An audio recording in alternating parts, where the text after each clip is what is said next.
Okay.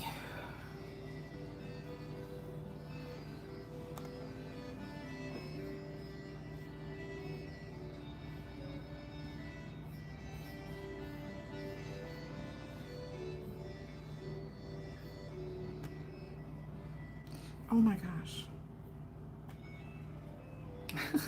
Why? I did not mean to close that. All right. If anyone's here, I'm just getting set up. Give everybody time to come in. Keep accidentally closing my YouTube on my tablet or on my laptop. And I don't mean to do that. I'm trying to have it open so I can read the chat there.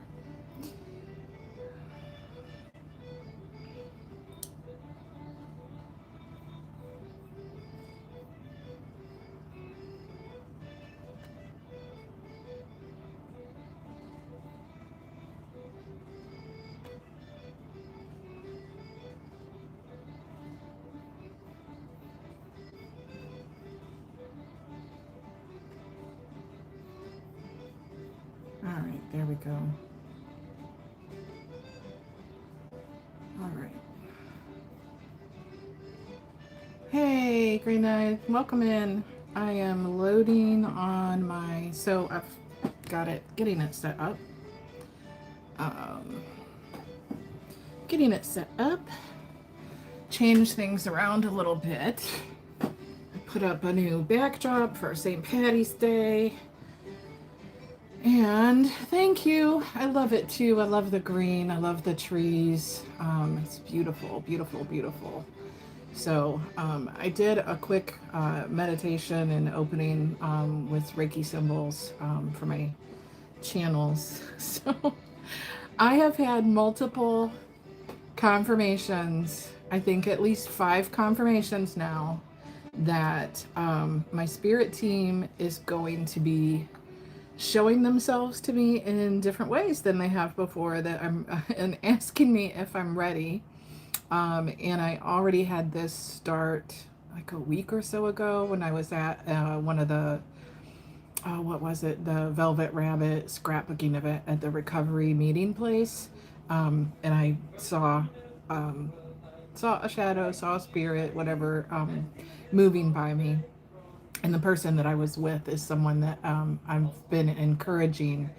I did. I said, I'm ready, baby. Oh no, Trilix, you broke your foot.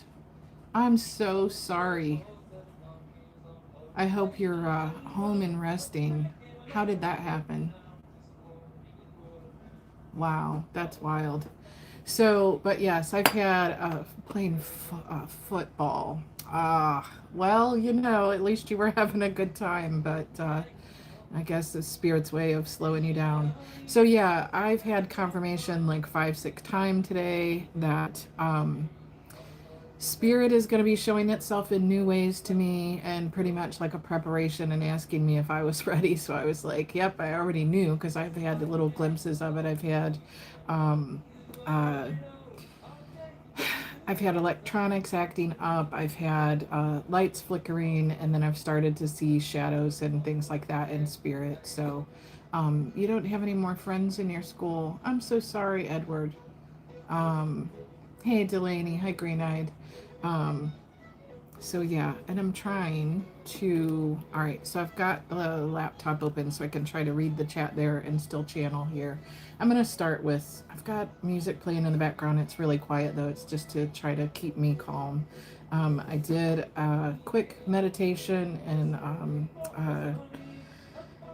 self Reiki so I could kind of open up my channels. I'm feeling a little bit better today, but just know I did have a medical procedure yesterday, so my channeling was a little bit off because I am still experiencing some pain. But I'm going to start with the sound bowl and do a quick cleansing of the energy. So if you don't like that, you'll want to hold your ears.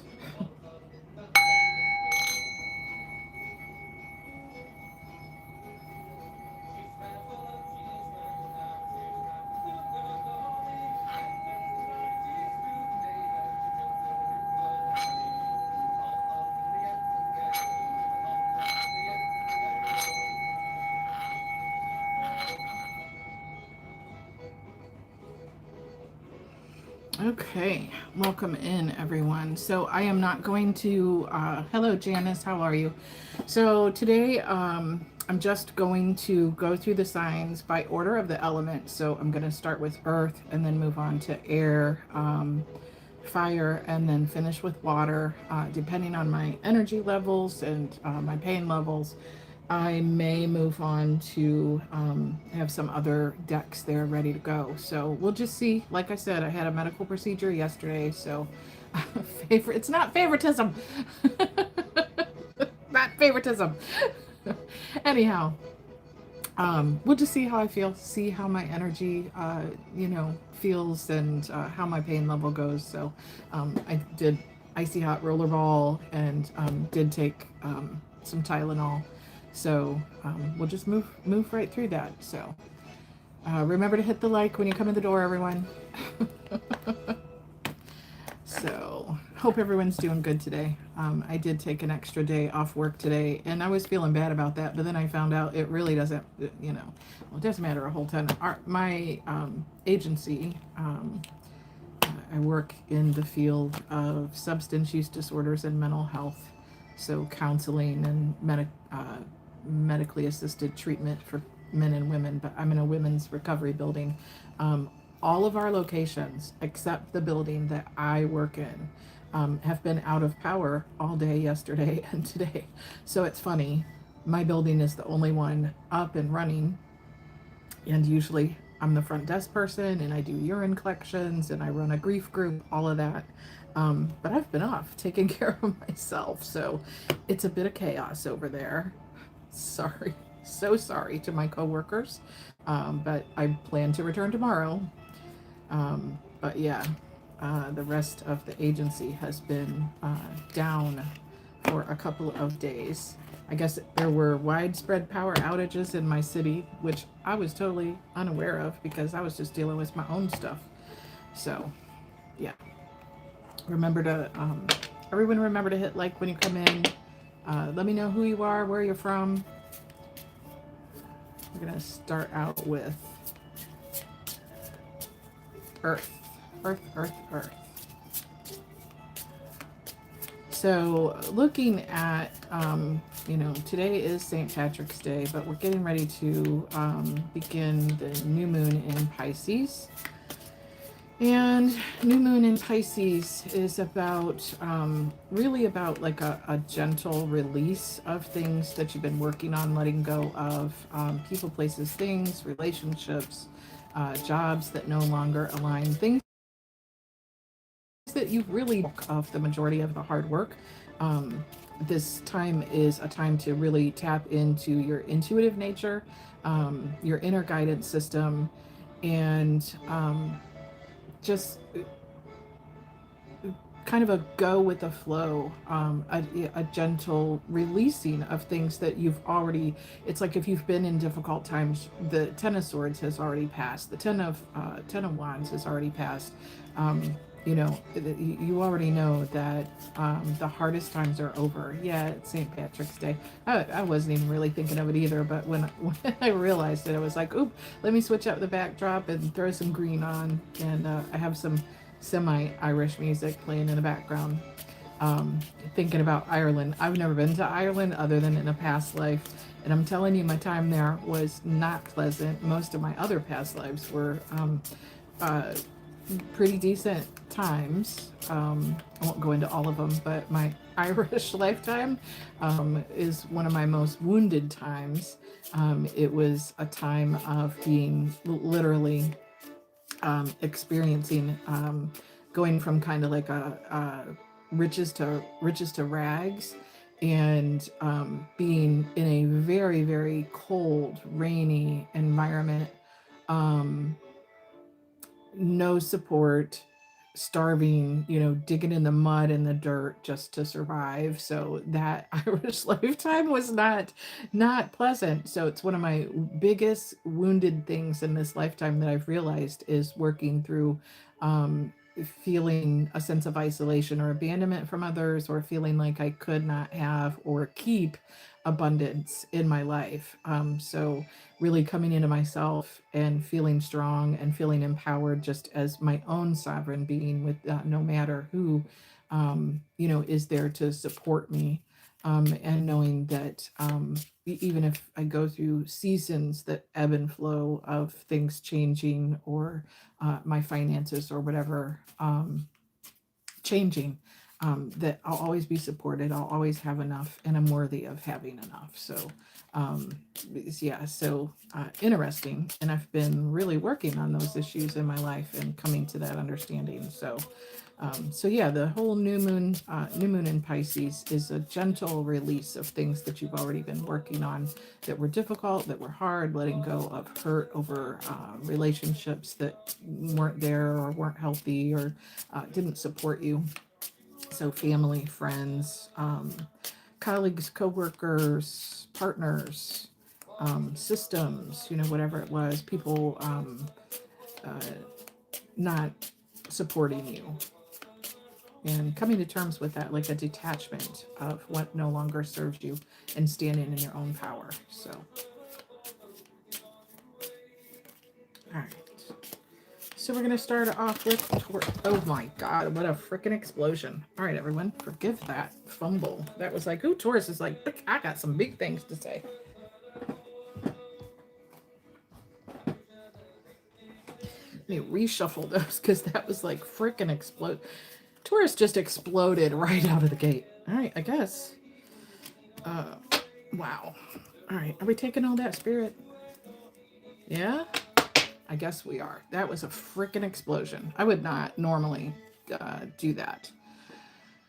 But, so we're using the Earth Power Oracle for Taurus starting off. And the first card out is Sumba Island, fertility. Ha! Wow, yeah. Fertility of all kinds is my birthright. I am connected to all the cycles of the land and sky. Healthy fierceness is something to be valued. Be patient, the time will come. Very warrior energy. Yeah, it was. That's hilarious. Green Eyed Devil Tarot Love Wad. Yeah, they literally were like, boom, we got you, Taurus. Here you go. Normally it would be like I would want, one or two cards, and if I fumbled like that, but Spirit is literally telling me, no, that's your read. So I was just talking about, for myself, I am a Taurus. That's my sun sign. The very first card out was talking about fertility of all kinds is my birthright. And I was just saying that was one of my big woundings from a past life, was realizing that fertility is my birthright in all areas of my life. And it says, be patient, the time will come. So Taurus, that's your first card out. Taurus, boom, standing in your power. The next card out is my favorite place. And she's standing there with this big compass in the sky. So I am not going to have a baby. My baby is my creation, all of my creation. So yeah, not.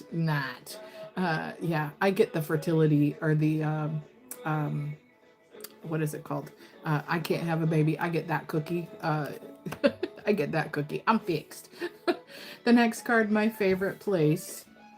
There's a big compass, which my table, you can't see it. I'll have to post pictures of it. It's this beautiful old wooden handmade table, and there's like a North Star compass in the middle of it, and then all of the chairs are wooden and they're carved, and each one has a different element. So earth, air, fire, and water.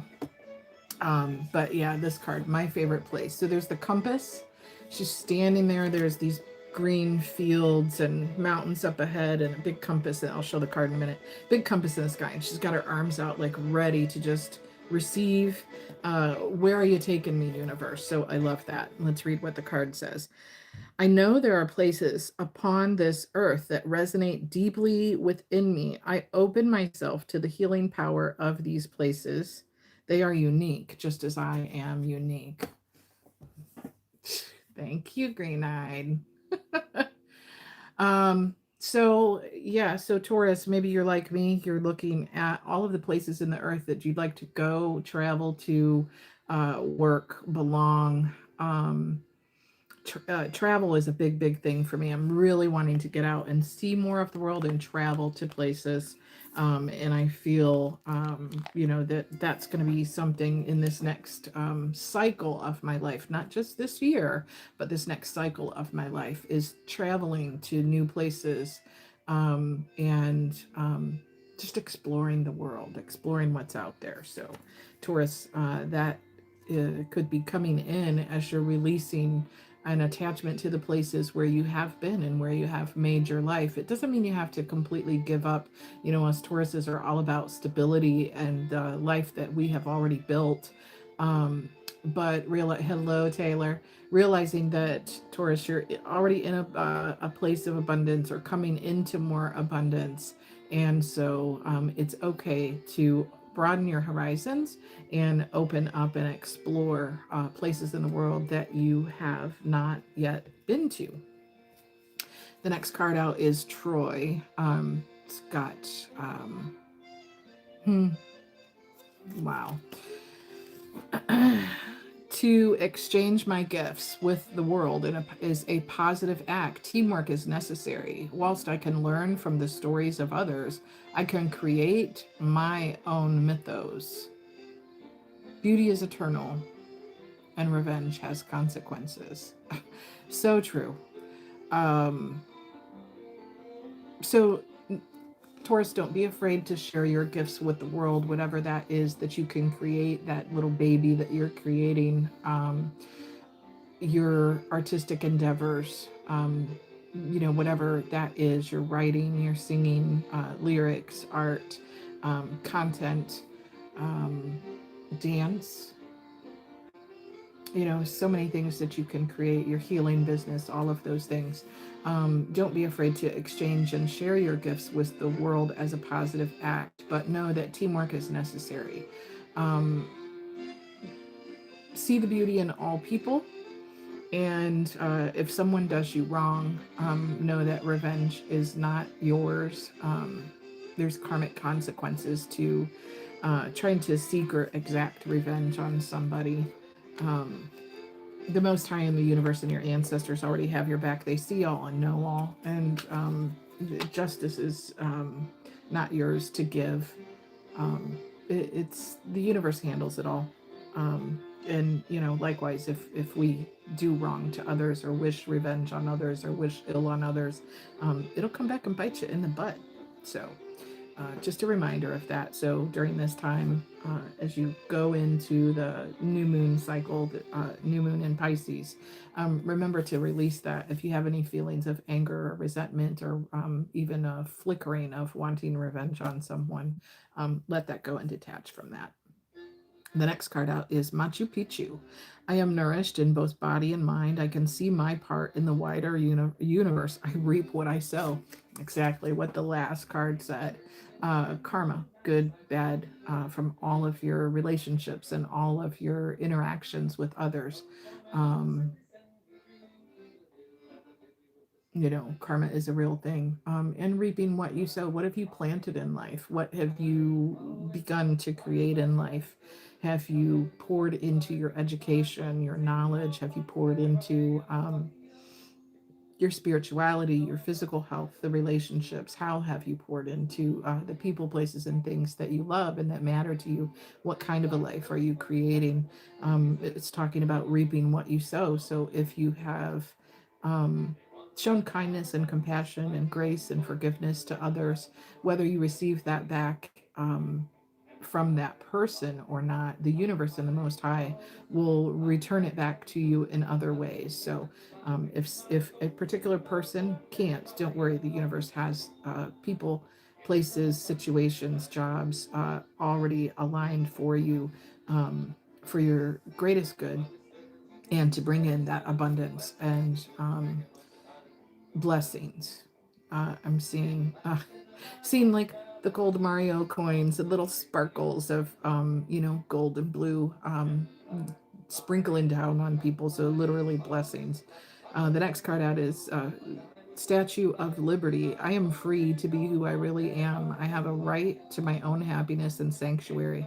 I am free to be authentic. And I talk about that all the time, realizing that you're a sovereign being. So if you're releasing things, people, places, and things that no longer serve you, contracts, energetic, financial, legal, um, claiming yourself as a sovereign being. And one of the ways that I do that, one of the mantras that I have is um, uh, I claim myself as a sovereign being, free of all contracts made knowingly or unknowingly, not in my greatest and highest good. Um,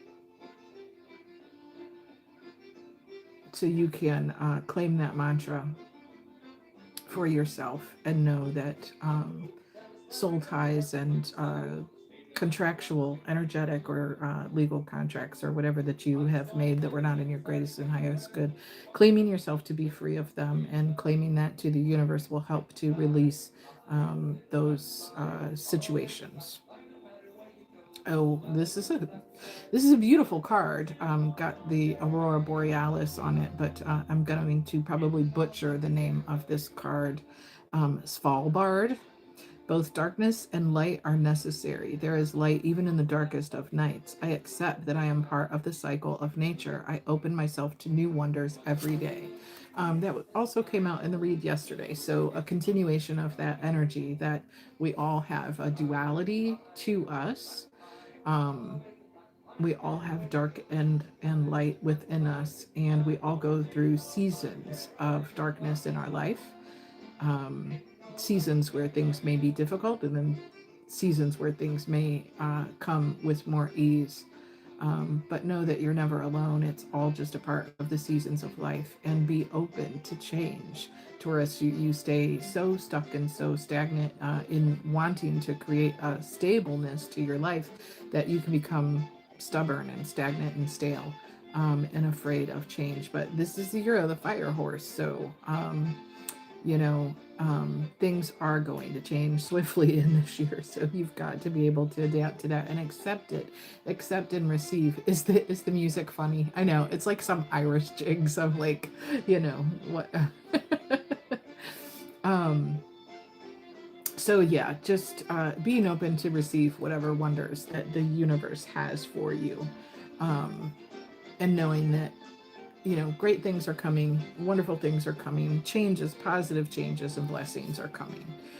The next card is My Backyard. Home is where I make it. I can find sanctuary every day. So I was talking about that too, releasing the attachment to just being stuck in one place. If you end up having to move and it was unforeseen, if you end up traveling and that was unforeseen, if you end up going to a new job, all of that, no matter where, it just caught your ear. Yeah, it just got a little bit fancy there with the jigs. Some random CD that I've had for years. So yeah, My Backyard, knowing that you create your home within yourself every day, and no matter where the universe moves you. I had a message about that early this morning, and it was something that my partner and I used to talk about all the time. And it was when I'll go through seasons in my life and I'm like, why is it that I got to go through so many, like the death and rebirth cycles and, ending this relationship or ending this job and whatever. And his words to me were, because you're sanctified, so you're set aside for the Most High's purpose. And it was kind of a bloom where you're planted. That's what this card is reminding me of, bloom where you're planted kind of thing. So there are seasons in our life where the Most High will put us in a place, a job, a location, for a season and for a purpose. And you will learn from others and they will learn from you. And it's part of your growth, part of your ascension, part of your evolution. And are you, thank you, Delaney. Thank you.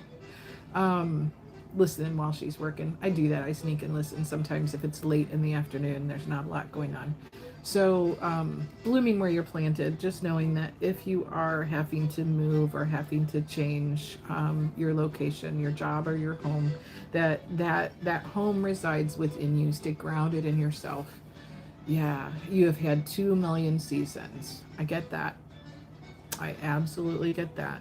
Um, yeah, I get it. I can remember like at least 7 past lives. So I've had so many seasons. It's not just this time in this lifetime. It's so many.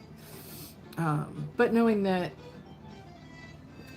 so if you're sanctified and you're set in one place for the purpose of the Most High and what you're supposed to learn, the lives you're supposed to touch, and the wisdom that you're supposed to impart to others, you're comfortable with change. Green 9. Yeah, I love that. It's been a struggle for me to become comfortable with change.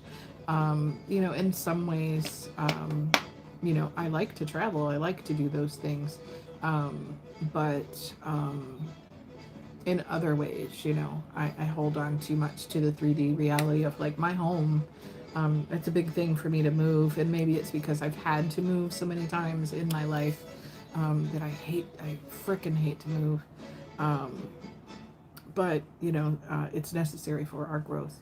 So that one's just a reminder to bloom where you're planted, Taurus, that if things are changing, it's because you have learned what you needed to in this season at the location that you're at, and there's a next level. Um, yes, I like planned spontaneity. Isn't that horrible? Yeah, I have to really learn to accept. Universe surprised me. I'm not real good at saying that. Planned spontaneity. Yeah. So it's a bloom where you're planted kind of thing. Letting go during this new moon in Pisces season, Taurus, you're reminded to, let things go gracefully. And know that if you're supposed to return to a location or a person or whatever, that it'll happen. And if not, it's just a ebb and flow of your evolution and your ascension and your growth. Some people and places and things are there for a short season, and they're annuals, so they're only there for a short time, and others are perennials. They will return year after year. They may go out of your life for a while and they'll return later, and you'll commingle back up. So the next card out is Mecca. I radiate my peace outwards. I have faith. I am devoted. I understand that forgiveness frees me. So with that, new moon in Pisces. Hey, Matthew. So I am, if you didn't read the title, it should be posted at the top of the live. So I'm doing tarot and oracle reads for all signs. I'm on the middle of Taurus. So Mecca. I radiate my peace outwards. I have faith and I am devoted. I understand that forgiveness frees me. So again, a reiteration of that as you go into the new moon in Pisces season and the beginning of the year of the fire horse. It's that releasing and forgiving and detaching from holding on to resentment and anger towards others, and a gentle freeing. You're through the worst of things and ready to fully detach and move forward.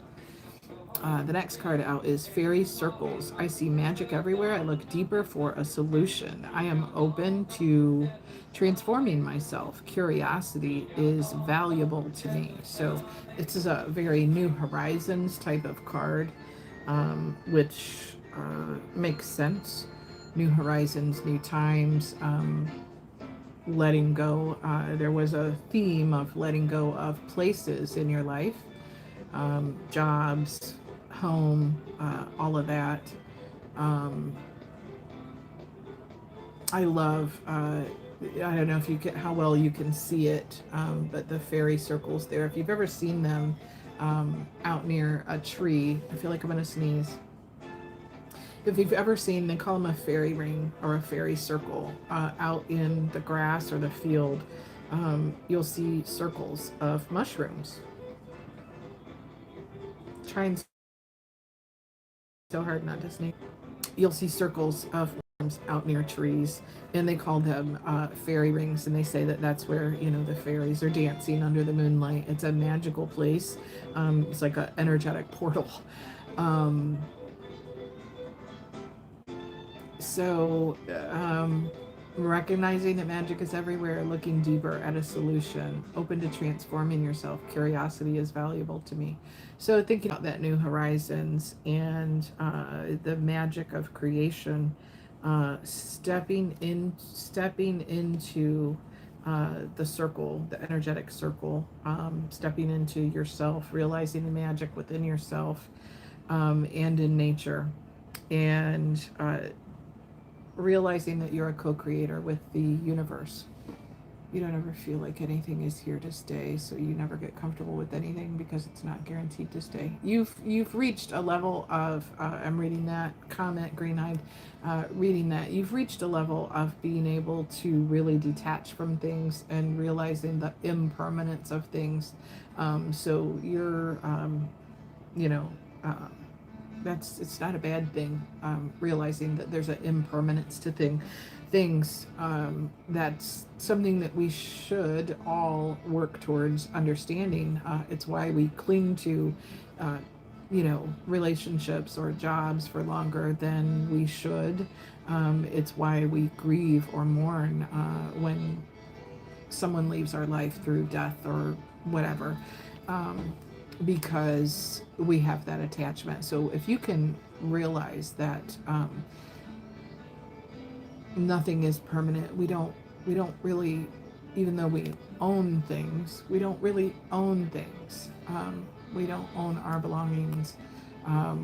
We don't really own anything. It can all be taken away at any moment and rebuilt.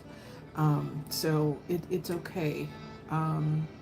And trying to work towards that detachment from things is actually a principle that we're supposed to work towards. So yeah, that card was just about realizing that you are the co-creator, the magic in the universe, and stepping into yourself. Interesting. The next card is, again, magic on that theme, Glastonbury Tour. So it's a Glastonbury castle. Magic flows through my life. I will heal. I have power and it is real. Spiritual power takes time to develop, and I find the right teachers when I am ready. So true, so true. They always say, very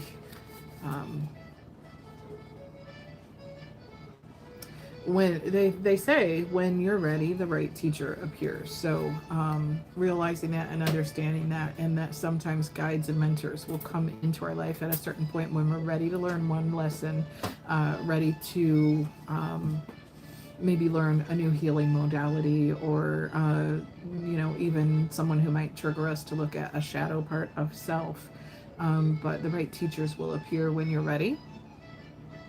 Even if that's spiritual guides and tapping into your spiritual gifts, when you're ready, the universe will send that to you. So when you have completed certain cycles and lessons, and you've let go of fear over that. I love this card. Delphi. I receive divine messages constantly and clearly. I look for the truth in any situation. I know myself. Power comes from the inside out. So very much the Oracle of Delphi. And I love that. I love that. Love that card, and I love that tale. It's such an interesting, the Oracle of Delphi. People were discounting what the visions and prophecies that she was seeing and the information that she was giving, and trying to say, oh, it's because there was some toxic gas or something coming up from a well in the area, and that's the only reason that she was receiving the information and the prophecies and the downloads that the Oracle of Delphi was receiving. Taurus, if you have that internal witch healer wound where you know that you're receiving messages from the Most High and people are discounting the information that you're getting, you've been working towards releasing that wound, coming into being more assured in yourself and not discounting your own the own downloads and information that you are receiving. So you're releasing old feelings that you felt about people not accepting what you know to be true about your spirituality and the gifts and the downloads that you're receiving from the Most High and your ancestors and guides. So you're realizing the gift of having that within you and being your own oracle in your life. So beautiful, beautiful thing. The next card out is Mount Kailash. I am sacred. I am divine. I have humility, and I can start anew. So again, realizing that you don't have to hold on to old versions of yourself, people, places, things, and that version in your box, in your mental box of who you were and the limitations on yourself of what you know and what you can achieve and what you can have in your life. Literally stepping outside of a box. And at first I'm seeing it, like one of these big old, like in the zoos where they had these big old cages, thick black metal bars, and you're in there and you're locked in the cage, so the mental prison of your mind. And one day something changes and it's like a light bulb epiphany moment, because you've done all this other inner work or just an acceptance. And you're literally like, as you go to open the door, you realize that it's not a metal cage. It's literally like a cardboard box. And it's so flimsy. The reality or the limiting mindset that you have accepted and constructed in your mind is literally just, it's like it's him seeing it open like a cardboard box, like a door, like, if you were ever little and we played in the living room, like, oh, we're playing theater and we're playing that we're in a car and we're at the drive-in, and you're in the cardboard box and you have the little door and you can just swing it right open. And and when you're done with it and your mom doesn't want the box anymore, when you don't want the box anymore limiting you, you just squash it down and throw it away. So that was random. That was what I'm getting from that. Accepting that you're sacred, you're divine, you have humility, and you can always start afresh and anew. So you're no longer feeling limited by former mindsets. The next card out is Magnetic North Pole. I see this as a real North Node. North Node. I am flexible but consistent. I am magnetic. I know my purpose and my own true north. Yep, North Node. North Node.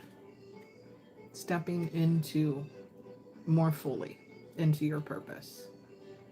So you're being pulled to it, Taurus. You're being pulled to it and pulled through it. And it is, it's magnetic. You're magnetic.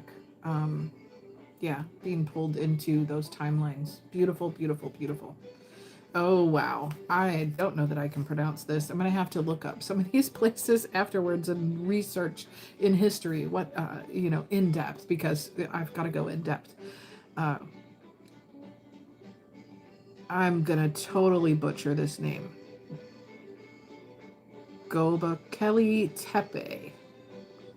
Connecting with my higher power is a timeless act. It is within my DNA. It is a natural and useful part of my life. Just talking yesterday about epigenetics, healing things within yourself from your ancestral timeline, healing things that are encoded into your DNA, and an unlocking of your DNA for your blueprint of what you are meant to do. And so Taurus, you've reached that level.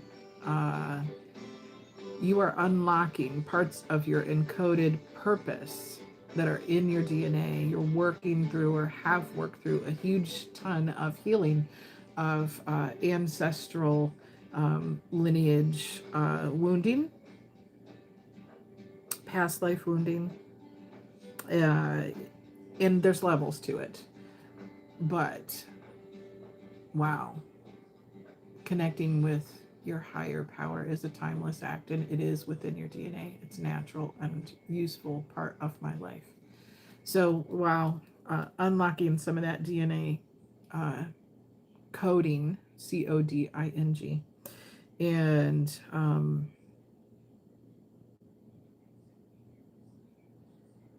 yeah, very, very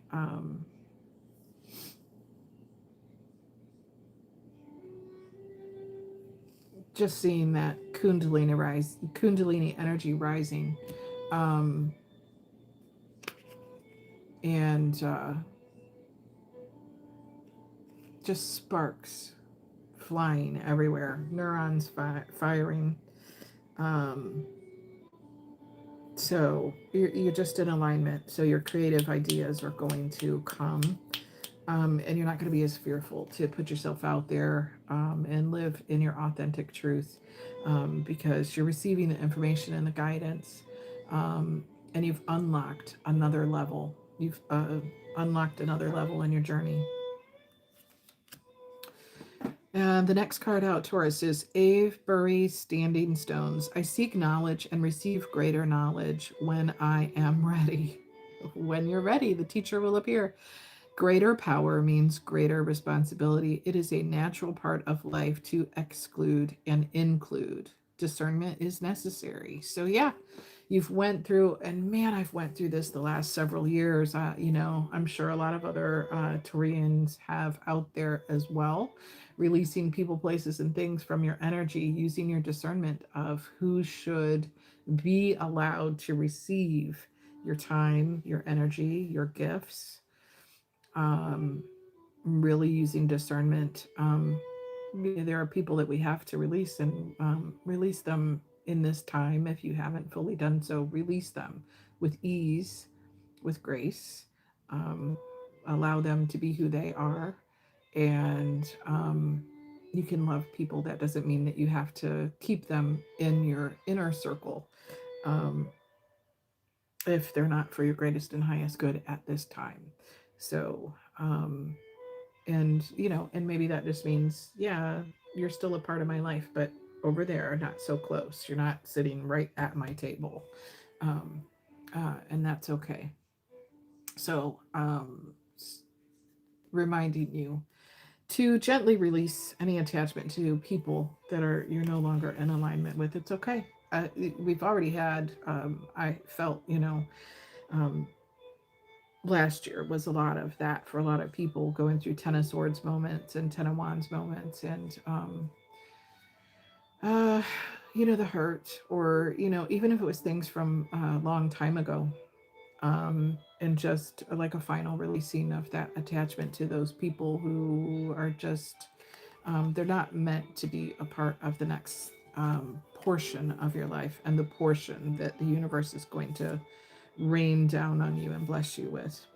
The final card out in the Taurus read is Cathedral of Notre Dame. The feminine divine is alive in all spiritual practices. Places of power remain places of power. I am full of love and tolerance. Yeah. Whether you're male or female, we all have a yin and yang, but you have to be tapped into the feminine powers of compassion, love, intuition, using discernment, grace, and love with everyone that comes into your path. If you're meant to be a spiritual teacher, you have to balance your yin and yang, and really tap into the feminine divine nature of your spiritual practice. So, intuitive and nurturing guidance. You're not very tapped into your feminine. You do hold a very strong masculine, take charge kind of energy. Maybe that's part of who you are. That's up to you if you choose to tap into a more nurturing side of yourself. You are in your own way. It's just not expressed the way that others do, and that's okay. That's all right. You know, if that changes and evolves over time, you know, that's to be seen. Um, you're not full of love. No, you're not full of love and tolerance. You just express in a different way. You express very differently, and you're a very pragmatic thinker, Green-Eyed Devil, and that's okay. All right, so that was the Taurus read. I will timestamp these after, and Taurus was the Earth Power. I should write down the names of the decks. Earth Power Oracle. And moving on to no, wrong deck. Moving on to Virgo. Using the native spirit, and I probably am going to tap into the Earthbound Oracle, starting out with the native spirit oracle cards for Virgo by Denise Linn. I have certain decks that just make me feel tapped more into earth energy, and ones that I feel more tapped into air energy, fire and water. So it's hard for you to relate completely, just like it is for people to relate to me. Yeah, it's okay. That's all right. We were talking about that equanimity of just accepting that I am me and you are you. The that guided meditation on recovery dharma. It's not just for acceptance of others, but acceptance of self. It's okay to be different. You know, that was a message in the reading yesterday about beauty in all things, not just our physical and our outward appearance of the meat suit, but our inward, our soul, and how we project out, and how we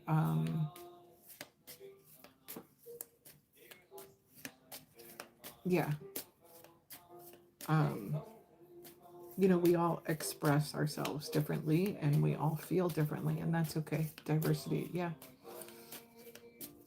Diversity is a beautiful thing. Makes the world interesting. So, all right, angels, guides, and ancestors, give us the message we need to see. Give us the message we need to see for the greatest and highest good for Virgo. What's the message we need to see for the greatest and highest good for Virgo? My chat is. Alright, don't close. I have a pop-up on my laptop. Excuse me for a minute while I manage that. Angels, guides, and ancestors, give us the message we need to see. The message we need to see for the greatest and highest good for Virgo.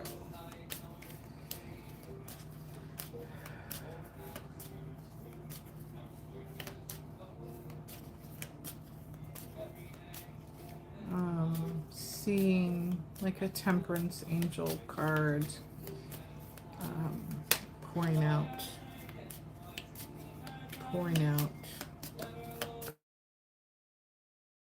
blessing, helping you to become balanced, Virgo, which typically are, but if you have been in that cycle of releasing and detaching from things that no longer serve you, Spirit is there with you and pouring out love to you at this time to help you become more balanced in your own energy.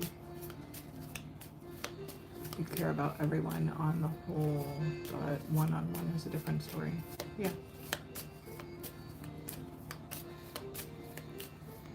Anyone else joining the chat? If you're here, it looks like we've got a really small viewership right now, but that's okay.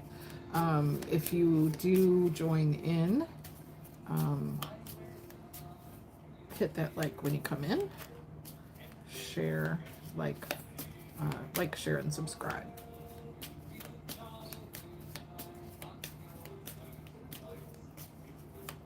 All right.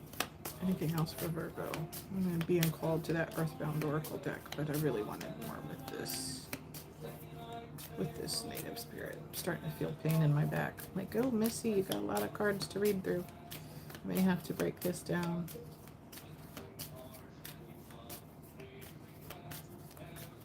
Angels, guides, and ancestors. Okay, thank you. All right, And clarifiers.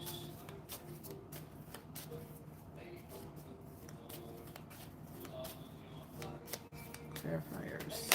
Thank you.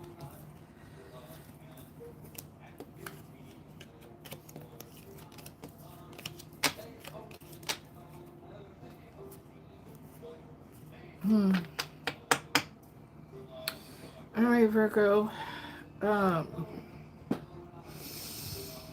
Oh, very directional. So tracker. Yeah, I know. I did. Thank you, Delaney. So Virgo, the first card out is tracker. Spirit is helping you to find your footing and find your path. It's okay. That's fine. So Spirit is helping you to find your path. Any good tracker follows the signs, the symbols, the information that you're being given, using discernment and finding your way forward, finding your footing. You may have felt like you're, kind of out in the cold in this dry, desert land or whatever, but you're being led. There's a clear path. Cut through the rock, cut through the hard times. There's a clear path ahead for you, and you will be able to follow that path with ease. So whether that is directional, if you're moving, changing jobs, changing a relationship, just any big decision, it's going to be different for different people. Spirit is guiding you and giving you the signs, symbols, and information to make wise decisions.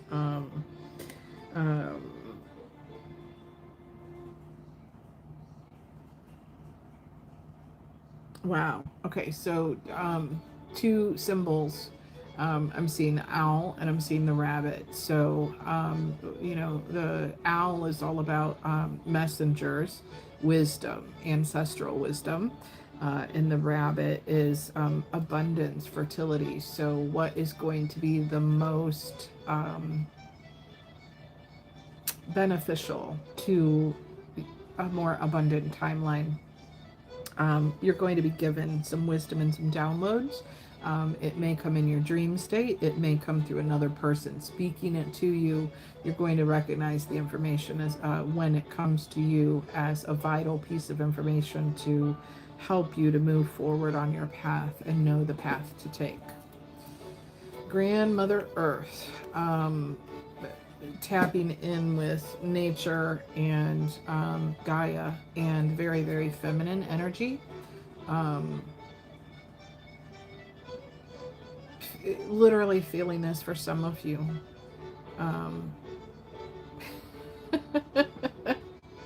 Use your brain. Yeah, use your brain when you beg. Yeah. Oh, you're funny. You crack me up.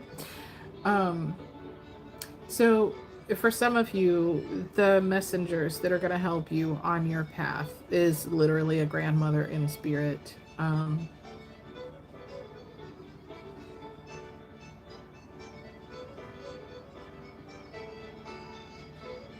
don't know why I'm hearing the name Evelyn.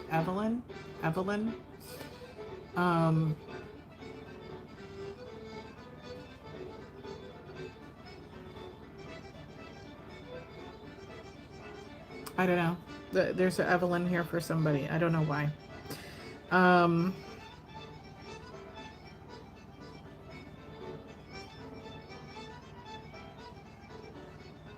Okay, Spirit, calm down.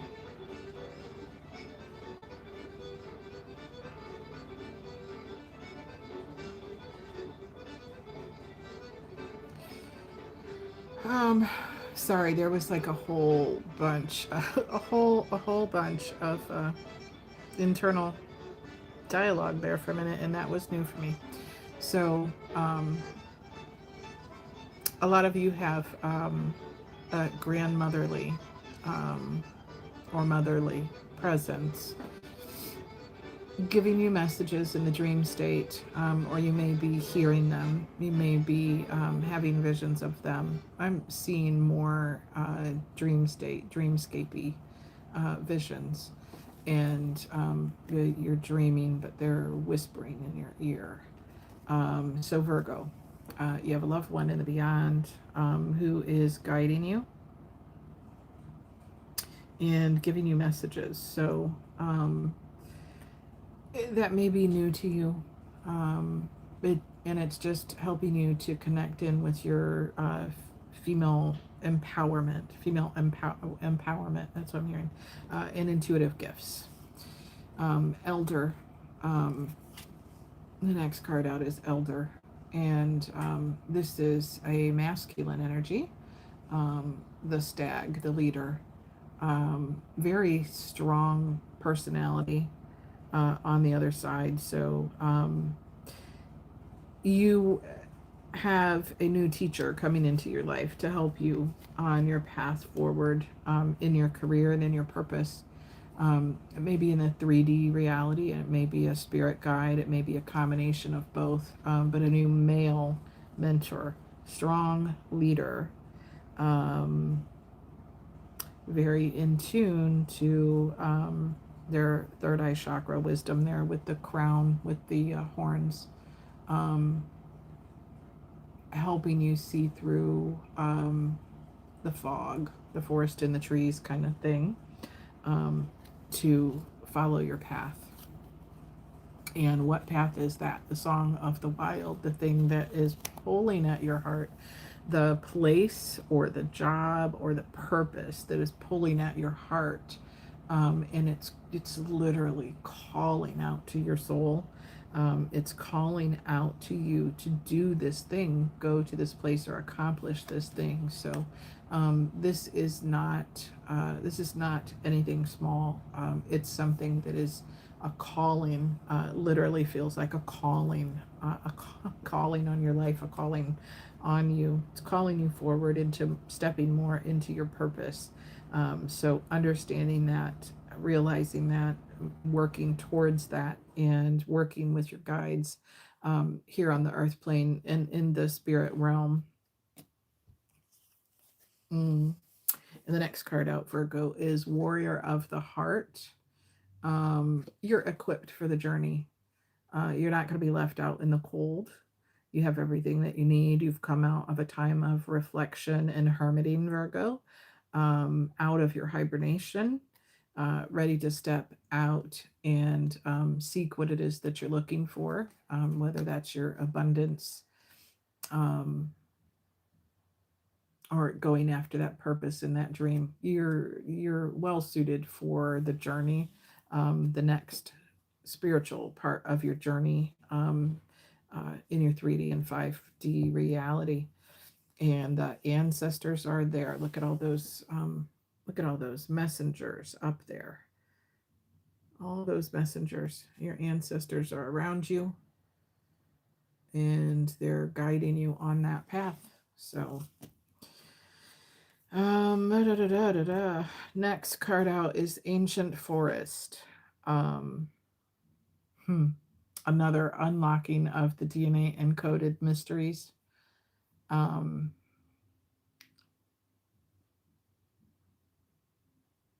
Wisdom deep within you. The ancient knowledge that's encoded in your DNA. All these talks this week about epigenetics and what's encoded in your DNA and the path and purpose that you're supposed to follow. Some of that ancient knowledge is being unlocked for you.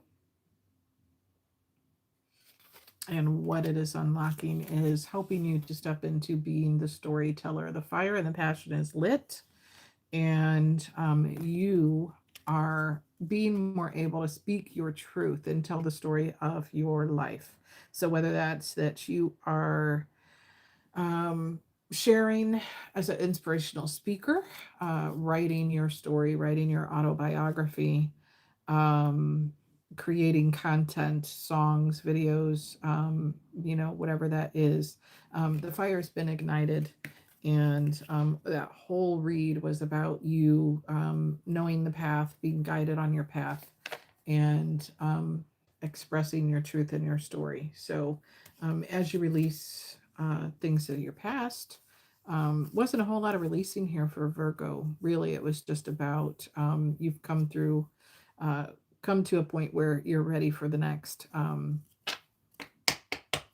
part of your journey and your path. and it's a clear-cut path. You're going to be guided along the way. So nothing negative in that read, Virgo. That was beautiful, beautiful, beautiful read, of knowing that your guides are with you and you're stepping more fully into your purpose, and telling your true, authentic story. So I love that. If you're telling a story and you got a book or a platform, oh no, I see 0. There's 1. Okay.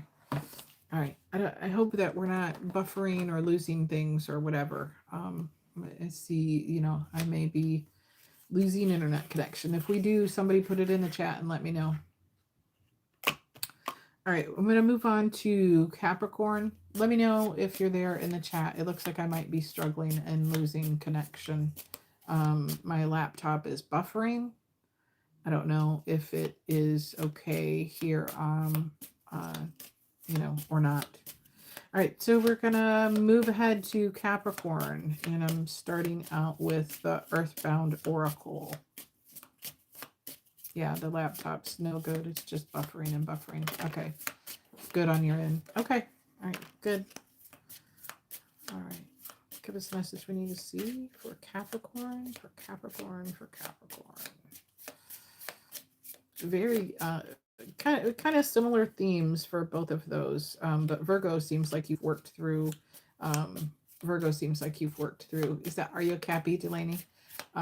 Virgo seems like they've worked through. They've detached to a point, and they're maybe a little more ready on their journey for the next step.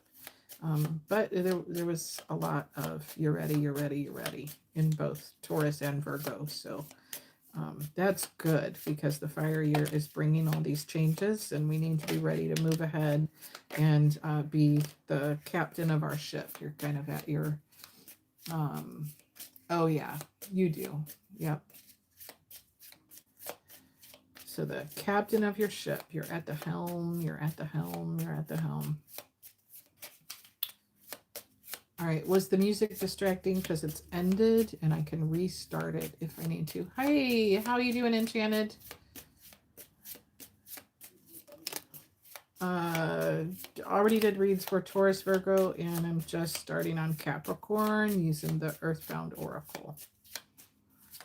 Let's see what we get. See what we get. You feel a little bit better? Good. Oh, are you? Yeah, she does have Cappy in her chart too, so perfect timing. Perfect timing. Anything else?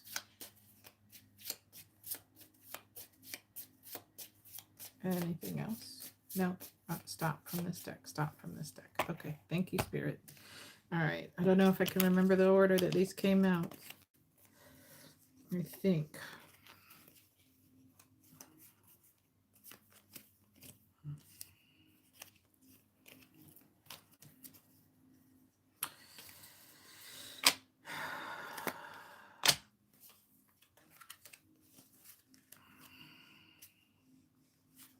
All right. Huh.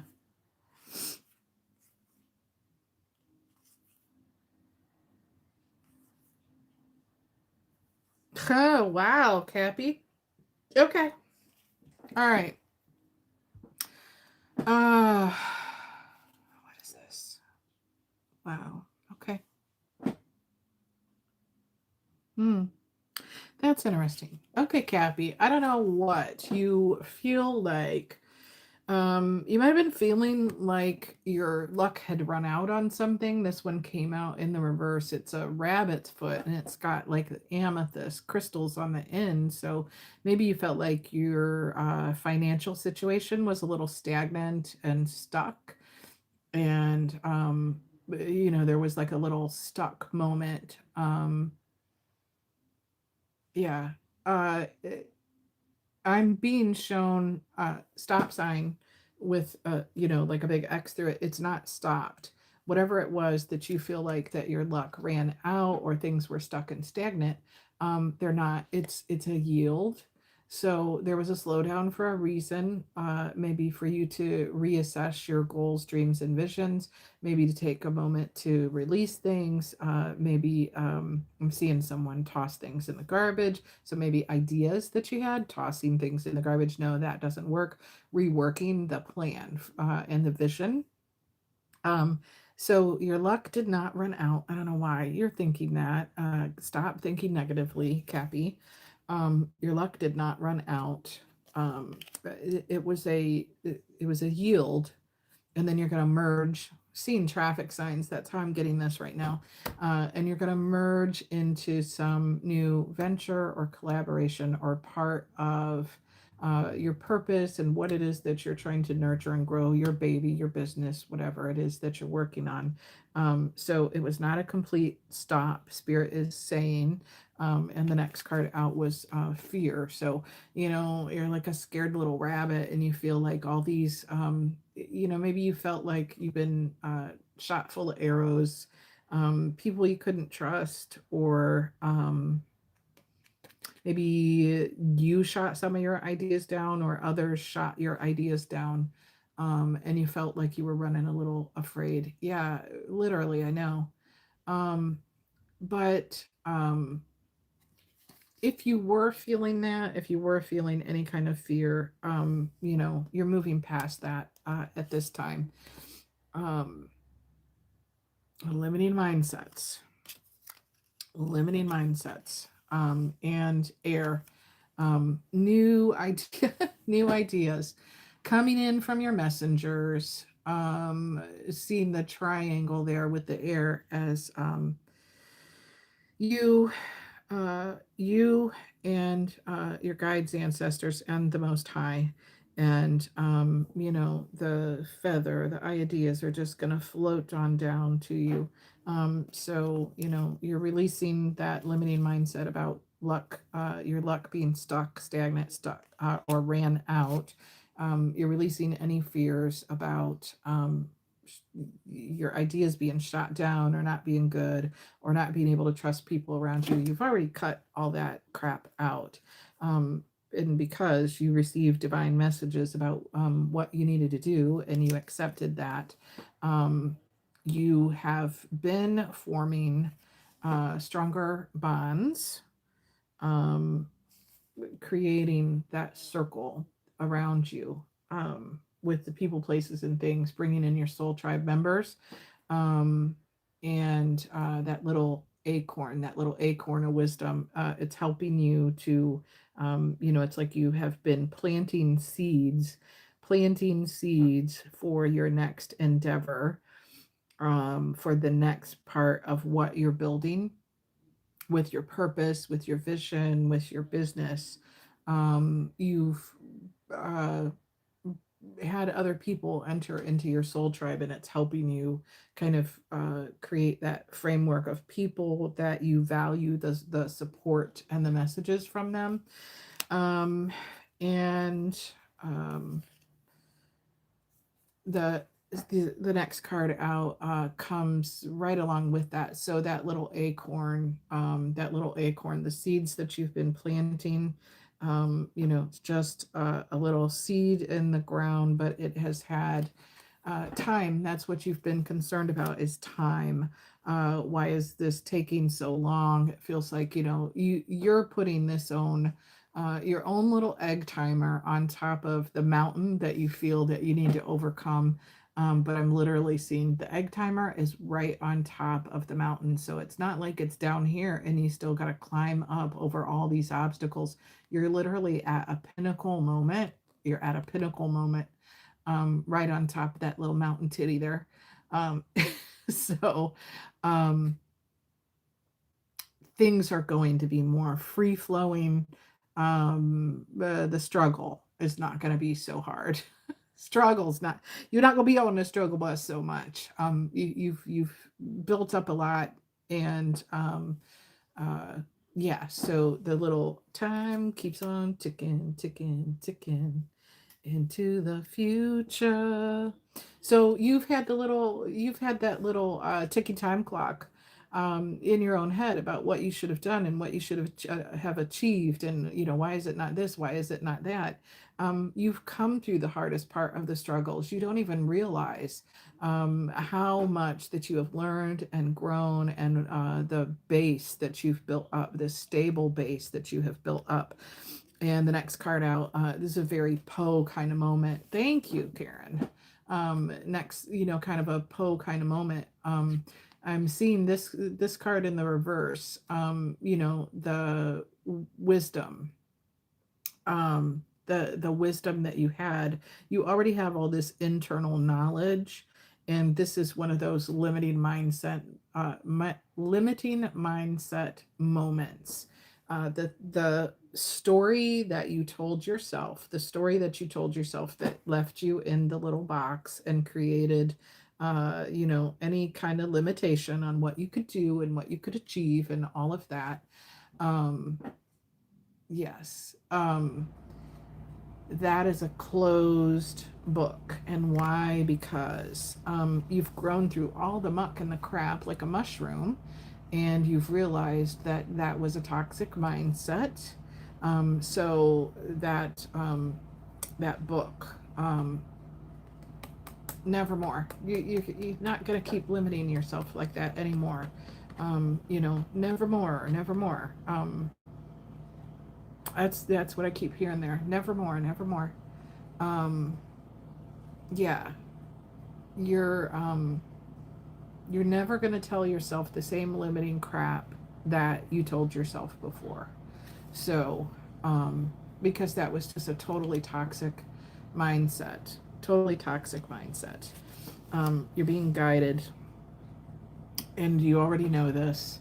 New directions, yes or no, the swing of a pendulum. Should I do this? Should I do that? You're being guided. It's just another one of those, true north node kind of moments. What direction do I go? Maybe that's directionally with, all of us here have these beautiful creations that we're working on, book, numerology, your music, your business, and adding to all of the different layers of your business, Karen. And the same with me. We all have these beautiful creative things that we're working on. So it's really just thinking about directionally, what direction do I take this next project? And you're getting, not just through your dreams and your visions and your own internal knowing, but you're being guided to the right people who are, maybe giving you a business idea or that you wouldn't have thought of, or would have just poo-pooed the idea. You're being guided, and those answers are coming clearly. And you are at so this is beautiful. So you've went through a big transformation, and as you're going into this new moon in Pisces, you've went through the hardest part of that limiting mindset crap in your mind, and you have come out of your cocoon. You've come out of all that goo and all that gunk and all of that hard transformative process that we went through in the last year or so, where people were digging through more layers of their shadow work and their limiting mindsets and all that crap, and releasing from toxic people, places, and things, and our own mental prisons. So you're kind of at a beginning stage of this newest level, the energetic placenta. Yes, you're kind of at the new stage of this new transformation. So you've come out. You're no longer the little, what do they call it, a pupa in the cocoon. You've come out, and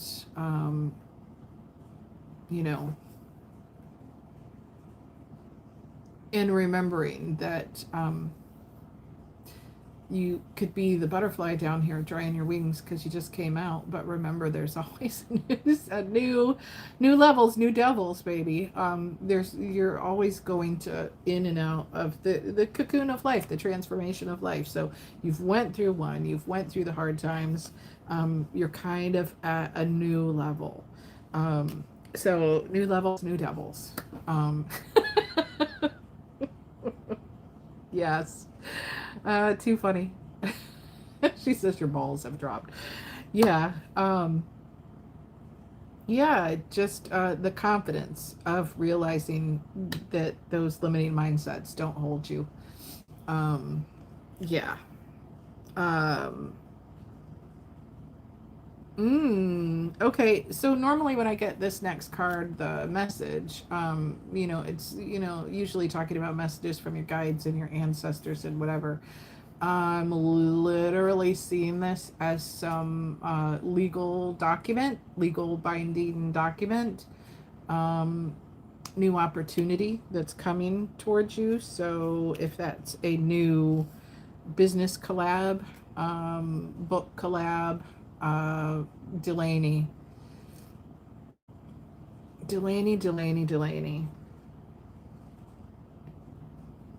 If you haven't already, it's time to start looking into publishers and how to publish. You're being called to do that and get that out there, and start really working on that contract within 7 to 8 months. Uh, Collaboration with someone. Yeah, anyone else out there? Yeah, new contracts of things are coming in within the next 7 to 8 months. You're going to be looking at who you're forming those alliances with. And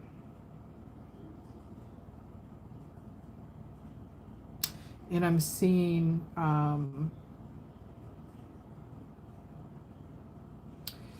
like a shield and a crest. So people who would shield and protect you, people who would protect your interest, people who would guard your interest. Yeah. So within 7 to 8 months, some kind of collaboration. So that's all good. This next, oh my gosh. Okay. I really try to not take it there. This is, really try to not have dirty thoughts on things, but oh my God. Okay. The next card was sleep. This card, it's a bear hibernating in its cave. I'm not even going to say what it looks like because we all can see what that looks like. And really, literally, take it there, man. Literally seeing this, like, just reminding yourself when you need to internally self-care, cocoon yourself away from the world and get your rest. And that is all. I'm going to leave it at that. Self-care, self-love, and get your rest. I know we go there. I'm really, because you know what? Because it just takes my mind down a tangent and then the whole rest of the read just goes downhill. Oh, yes. You just heard to sleep, perchance to dream. Dream big. Oh, I love that. I love that. I absolutely love that. Yes. Yeah, so, maybe that is just a reminder that dream big. This was, and this read was about. Wow, that's awesome. Yes. And I'll tell you the last card, and then we'll kind of do a quick recap on those cards. So the final card was ceremony, celebration, the light and the dark, and coming into balance. So all of the endeavors and the things that you've been working on there's celebration. So yeah, the thinking that your luck had ran out, realizing that was just a moment of fear, and you've worked past that. You've built with yourself, your guides, ancestors, and the Most High, and the messages are coming through. You've built and form the bonds that help you to grow the creations in your life, the little seeds that you planted. You were all worried about, you know, when it was going to come through, when your breakthrough was going to come through. You're already over the hardest part of it. You're at the peak and the pinnacle of the mountain, so things are going to flow more smoothly. You've realized with this pole wisdom being in the reverse that that was a limiting mindset, that you are releasing nevermore, nevermore. You're not hearing, yeah, you're not listening to those limiting mindsets anymore. Why? Because you realized it was toxic. You're being guided to the people, places, and things that help bring in new ideas and new belief in the expansion of your vision. Expansion, expansion, expansion. So you've went through the transformation, new levels, new devils. You have a contractual agreement coming up in the future, 7 to 8 months. And reminding you, what was that quote that you said when we were talking about the sleep? Green-eyed, I'm not even going to repeat that, but that is hilarious. Yes, to sleep, perchance to dream, dream big. And celebration is coming for you, Cappy. Yeah, you don't quote Shakespeare much. Yeah, so dream big, Capricorn. You were not stuck and stagnant. It was not a complete stop on your progress and your growth of what you're building and what you're nurturing. Relationship, business, empire. Was what I'm seeing. Empire. You're building an empire. You know, we're all at different stages of it. But Capricorn, you've moved past another level of releasing fears and limitations on yourself and getting new business ideas and new collaborations and contractual agreements coming. So that's a beautiful, beautiful thing. You know, any delays were just a part of the process, So, well, I went to shake my drink and I thought the lid was on all the way. Did y'all see that? No, you probably didn't, but I just spilled my chai, green tea, soy milk drink on my table. Give me a minute while I wipe that up. It just looks like a explosion on the table of white. An explosion on the table. That was so smooth. That was such a Melissa moment, I'll tell you.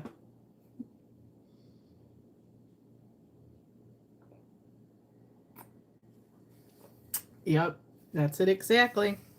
You know what? Got it on my chest. Got it. I literally can't even. Oh, that's good. Too bad these things are expensive, but yeah. If anyone wants to contribute to the Bolt House Farms vanilla chai, soy milk, green tea, protein drink fund. Too funny.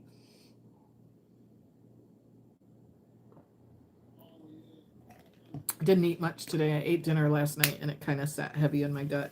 So I didn't have much today. I think I had coffee. So I'm just having a protein drink right now. Kind of back on liquids. I might work up to solid foods again tonight. So we'll see. I'm going to take a break before I hit the air signs. Can I get through all these? Yeah. Yeah, literally a big old white splooge on the table in my hair and everywhere, because you know I'm classy like that. Oh, the things you all say in the chat was just hilarious. Yeah. All right, I'm gonna hit my vape and then we're gonna go on to air signs. Okay, so we did Taurus, Virgo, Capricorn. We're going to do Gemini, Libra, and Aquarius. Do I have any juice in here? Tell me it's not dead. Barely.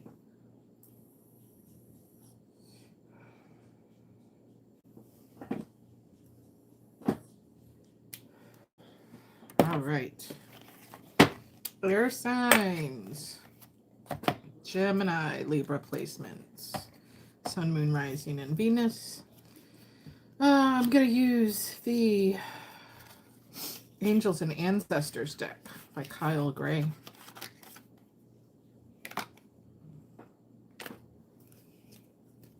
Gem, I'm feeling favoritism. No, fire signs are next.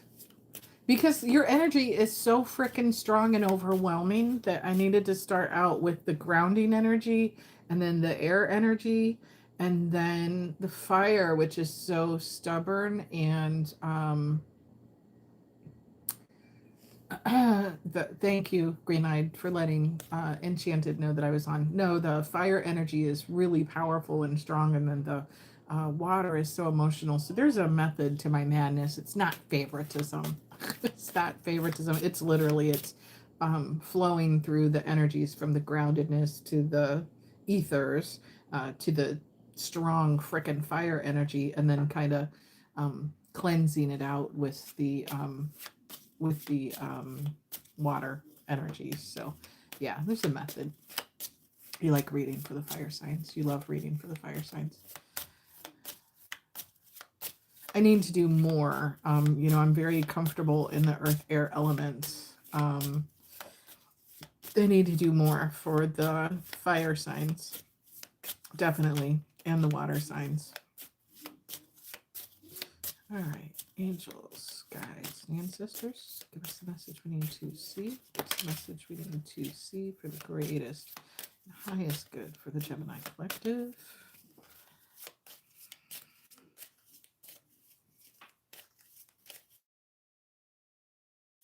A different chair in here. Fire for you is usually straightforward. Yeah. I moved a different chair in here because it has more cushion for my cushion. But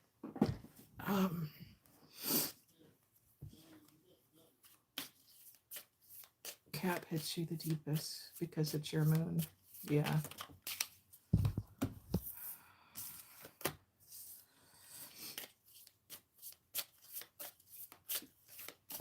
Okay, that's all right. Yep. Love you, Delaney. Thank you for popping in, hon. The bigger the cushion, the sweeter the cushion. Well, it's got some pretty sweet. Are you all leaving? All right. Well, I mean, I can quit with the Taurus reads if you're all going over to Enchanted's if she's going live. Or not. You going over there, Delaney? You've got sugarcane cushion. Sweet cushion. You're not going live? Oh, okay. Delaney is going to mod. Okay. All right, that's good. All right, then I'll keep going. I was like, yeah. All right, I didn't want to, if you already had something scheduled, I was like, oh, well, Yeah, you should rest. You should be resting. So, Karen, I've gotten confirmation about 6 different times that new levels with my spiritual gifts are coming in, and my guides are going to be showing themselves more in the physical and audio to me. And I had a little taste of that the other week at the event.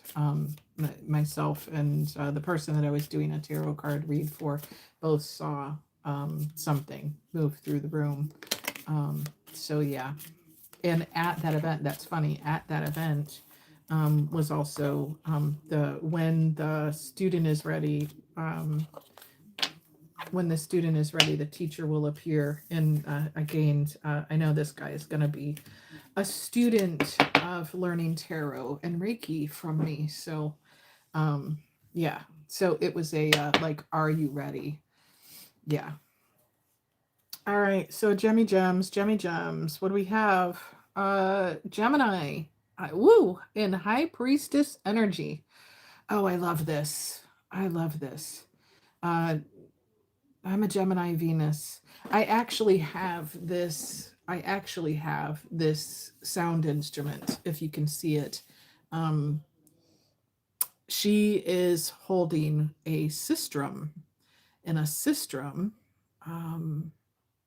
is from Egypt, shaped like an ankh, and it's used for shamanic ceremonial healing practices. And it's kind of like the originator of cymbals and tambourines. So, gems, some of you are being called into your high priestess healing energy, um, with sound healing, sound frequency healing, um, as one of your spiritual gifts. Um, you may have familiars with you, um, Bastet, um, and angelic guidance with those wings around you. Your crown is, you're receiving recognition for your gifts, uh, your third eye chakra crown. Um, you're gonna feel that tomorrow. Um, um, well, I was talking about, how going to the next level with Reiki and sound healing. So you work with Bastet. I actually work with Sekhmet. So um, yeah, that's awesome. That's awesome. Um, yeah. So, jammy gems, new gifts that you're being called into in your high priestess energy. Medicine mother, your divine feminine, honor your inner knowing. Honor your inner knowing. You're already tapped into your gifts. You are already tapped into your gifts. So acknowledge your own inner knowing. Acknowledge your own inner knowing. You don't need to seek outside answers when the answers are already within you. Mother Earth, feel loved and comforted. Just, yes. I guess I gotta cover it because there may be, I don't think there's a nip hanging out there, but she's got vines all around her. She's very, empressy kind of energy, which is usually Taurus Libra, but gems, you're tapped into that divine feminine, and growth is all around you. The fruits of your labor are there. She's got, there's butterflies for transformation, grapes. So the sweet, sweet harvest has come in, growth all around you. And, maybe you're actually creating life. So that could be, an actual physical child. But if not,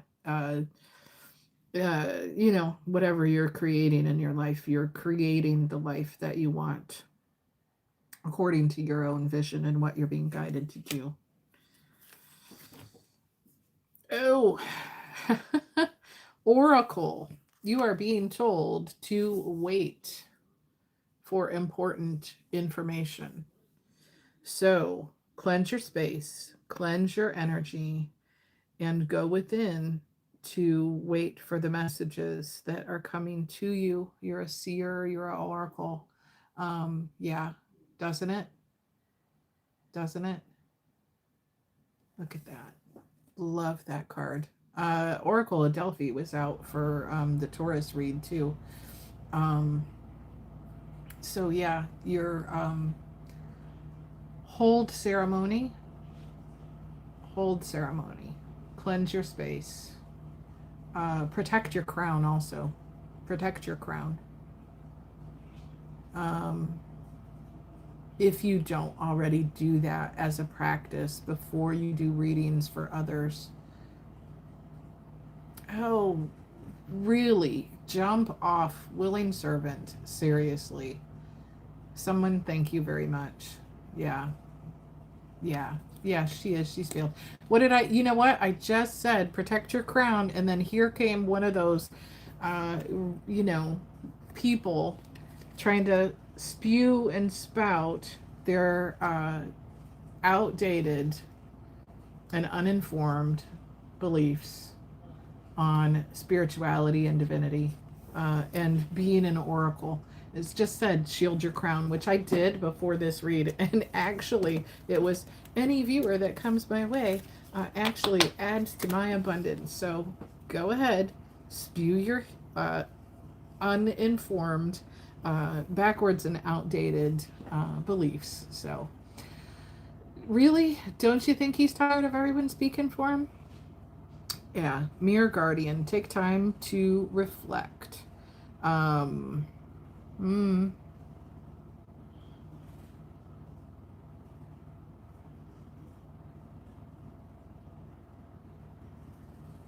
yeah.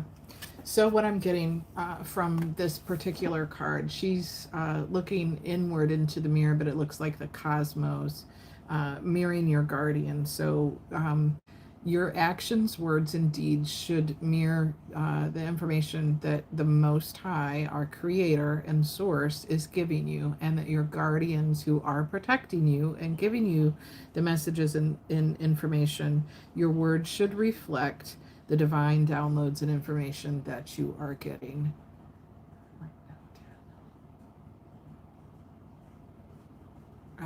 You're rambling there. Love and peace, like no tenge, will come back in Kartik life. They woke up. Okay, thank you. That was just rambling nonsense. So the messages that you receive from your guardians and the Most High, you taking time to reflect and mirroring that out. Yeah, thank you very much. Mirroring that out and speaking that out, the downloads that you receive. She wolf. Unleash the wild within. I'm getting from this gem is real honey badger moment. Don't be afraid to howl. Don't be afraid to tell people when they've pissed you off, stepped over a boundary. Don't be afraid to stand in your truth. So you know what it is. Here's what it is. Here's what it is. I just was saying, protect your crown. Know that the messages that you're receiving are divinely given to you. And I said, protect your crown. And then here came these patriarchal, outdated belief systems telling us that we're evil, trying to, again, that, oh, you're a witch, it's evil, that witch wound. Because why? They're afraid of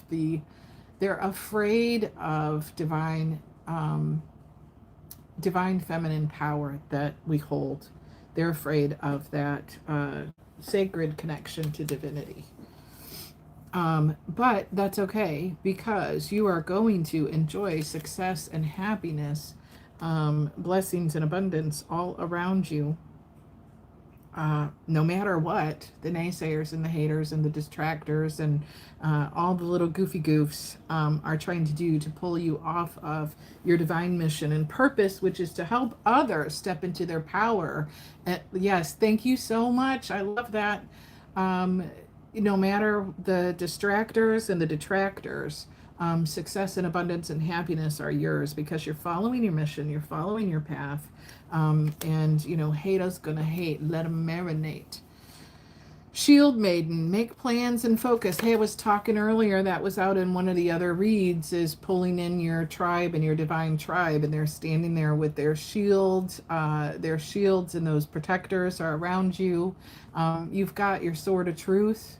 You've got your sword of truth and the people that are there to protect you as you're speaking your truth and helping women to step into their empowerment and their divinity and their divine purpose. You have your tribe around you that's there to protect you. So Gemini, wherever you have that placed in your chart, just know your tribe is there to support you. Elders, move beyond ancestral patterns. Yeah, absolutely. We were talking about that releasing of the wounding that was in our lineage from past lives and from our ancestors and our lineage going back thousands and thousands of years, not just what we've lived through in this lifetime, but the divine feminine in all of us. This is everything that's going on in the universe and the cosmos, as we're at the beginnings of the age of Aquarius, where the systems, all those patriarchal systems, all those patriarchal systems that were there to control the divine feminine are breaking down. And women are stepping again more fully into their power and acknowledging our own power and divinity. And it doesn't mean that we are greater than, it just means that we will not be trampled on anymore for the divine gifts and the divine empowerment and wisdom that we hold in us. So you're breaking, we talked about the epigenetics and the DNA encoding and unlocking our blueprints and stepping into who we are, our true authentic self. So yeah, and you are, oh yes, Shaolin master. Be graceful in your movement and action. The teacher and the master. Yes, young grasshopper. Each one teach one. That's what I'm hearing with this. Each one teach one. We all have different gifts, different knowledge that we have about things that we have done. Love what I said recently about feminine energy can encompass so many things, and it looks different for each of us. Absolutely. Our feminine energy is, soft and strong. We have times where, we're in a quieter, more gentle feminine energy, but strength is very feminine too. Who could ever, and that's literally what, misogyny and misaligned masculine energy is all about, is trying to control the strength of a woman, to not have her voice and to not have her own opinion and to not follow her own intuition.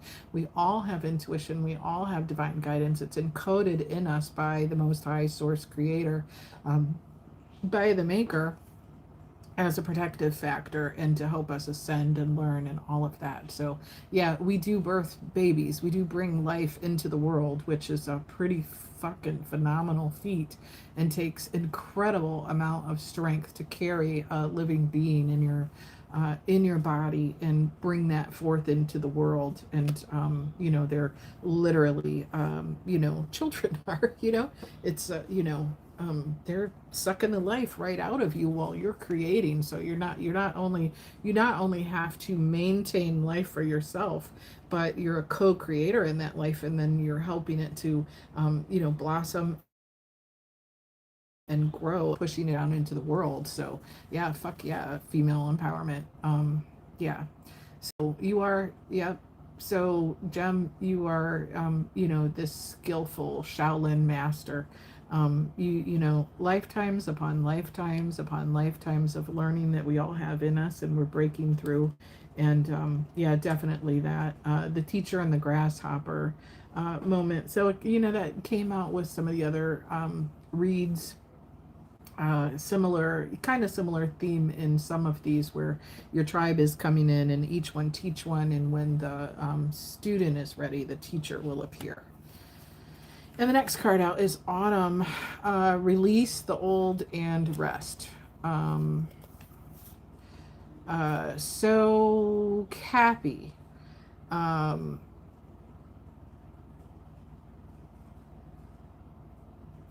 moving on from something in Autumn. I don't feel this is a physical move. It could be for some of you.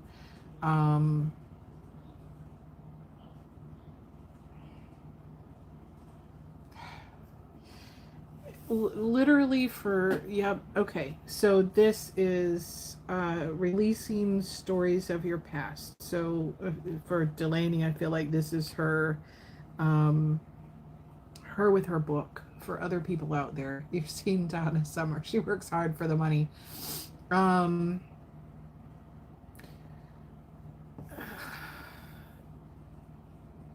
For different ones of us, this is going to be shared in different ways. The releasing of the old and laying it to rest is, so how I'm seeing it is Delaney putting her autobiography, her story out there and writing it down, so that now she's energetically fully released it and offered the wisdom of her experiences to the world. And it no longer has like a hold or control on her. For green-eyed, that for you, I don't know where you have Cappy in your chart, some of the music that you're releasing is an energetic release of things in the past as well.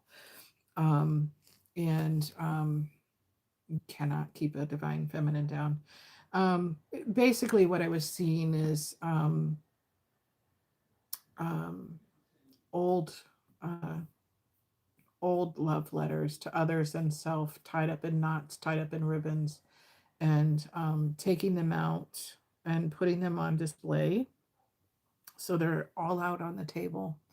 They're all out on the table on display, and that can feel vulnerable. But by autumn, which how many months is that? Is that 7, 8 months? Is that what I was talking about? Contractually, yeah. Releasing some of that information out there. Karen, that's another level. That's another level to your shadow work and all those lesson plans. There's something else that you're going to be bringing into that story and those teachings that you haven't already. It's another laying something to rest moment, but it's basically like the difficult experiences that people have went through, and you're no longer holding that story just close for yourself and tied up in ribbons. You're literally going to open up and share a part of that story to others to help them with their journey and their growth. And it's going to be a huge energetic release for you that actually is it's not just part of your purpose, and it's not just that it will eventually bring in some kind of abundance or whatever, but just a huge part of your soul growth that yeah, so March, April, May, June, July, August, September. That's, yeah, what I said, 7 to 8 months. So that's autumn, like September, around September. That releasing in the contractual of some kind of collaboration where you're putting some kind of new information out there about the stories of your life and the things that you've held inwardly from experience that you've went through. And another confirmation arrow: surround yourself with protective energy. Guard your crown, ladies. Here comes another influx of some yahoo bullcrap. Surround yourself with protective energy, your tribe, your shield maidens. Yeah.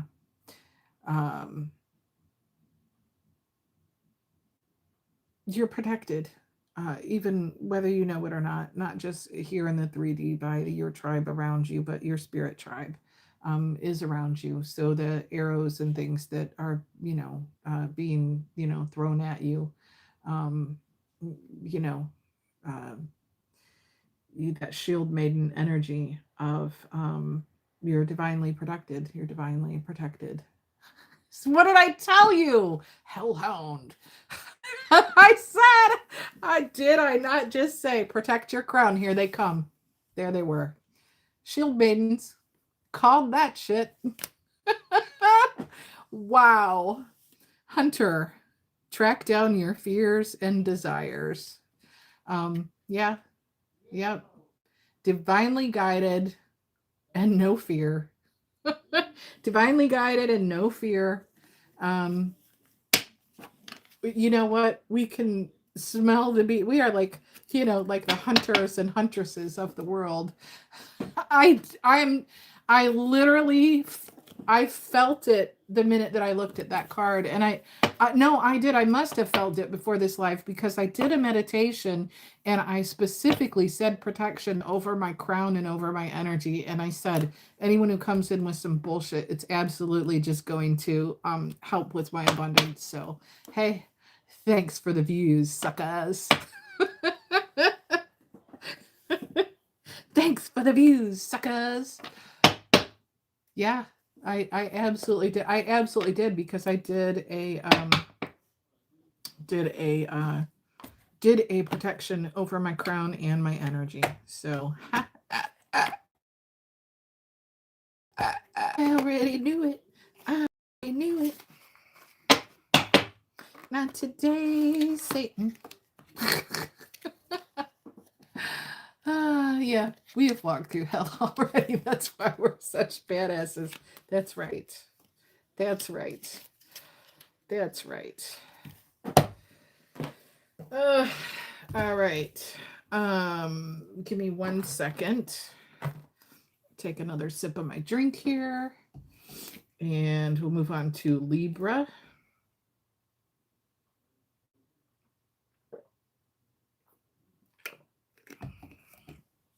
Dribble on the chin. That was sexy. Sexy. And I'm going to hit my vape. I used to worry all the time about, like, I'm not going to hit my vape on camera. It's so unladylike. What the fuck? Yeah, if I ever quit vaping, okay, maybe that's the crowd I'll draw in. But right now, this is where we at. Exactly. We've already conquered the darkness within ourselves and around us. So, and yeah. As far as warfare, spiritual warfare, I have been able to combat that shit since I was a little fucking child. So you don't know my story, you know.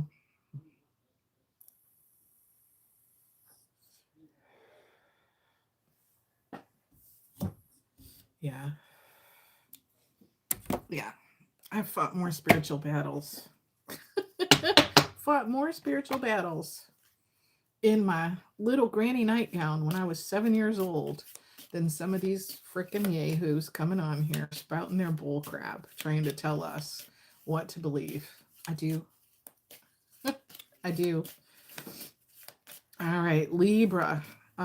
Libra, I kind of tapped into the energy of which deck I wanted to use for each sign. You truly use so much of your self-awareness and self-control because the world would be a worse place. Yeah, if you unleashed your hellfire onto the world, Sag, and that honey badger spirit that is like so much a part of you, green-eyed. Yeah, if you really spit out there everything that you thought, and your comebacks are like quick, cut it like a knife. Using the Starseed Oracle from Rebecca Campbell and artwork by Danielle Noel. Starseed Oracle for Libras. Don't ask me why. Don't ask me why. That was what I was told. Yeah, people don't realize that. You temper your words. People think I can be too. I can be that Queen of Swords. Yeah, if everyone were so responsible enough to become self-aware and responsible, the world would be so much better. Absolutely. 100. Yep. People are very, there's just so many people in the world who just are so spiritually unaware and so unself-aware that's why they're stuck in that, projection crap. So that's you being responsible with yourself because you know what you're capable of. Oh yeah, literally I'm seeing like ballistic freaking missiles. It's a shortage of people who won't self-reflect. Yeah, there's no yeah. There's a lot of people out there who reflect.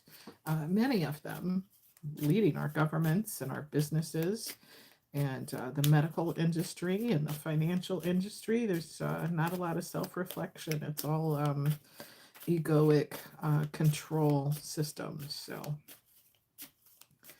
all right, Libra. Spirits, guides, and ancestors, give us the message we need to see. Give us the message we need to see.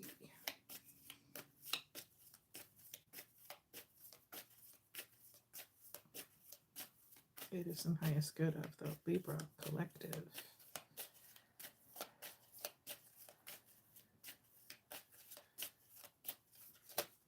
Ooh, I'm seeing light prisms, downloads,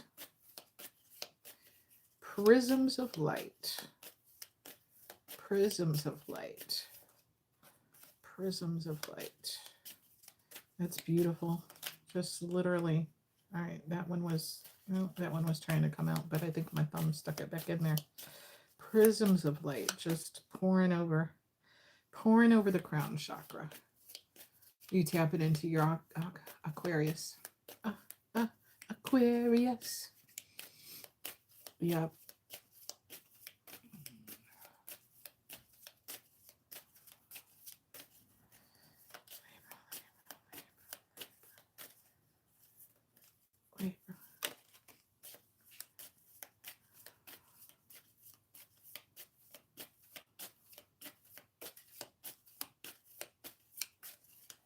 Mm. Yep. Okay. Thank you, Spirit, for the guidance. Okay. I was told to use a different deck for the next read. Thank you, Green Nine. I was told to use a different deck for the next read, and I already know where I'm going. Anything else for Libras? Anything else for Libras? Greatest and highest good. Greatest and highest good. Greatest and highest good for the Libra collective. Oh, let that go. Thank you, Spirit.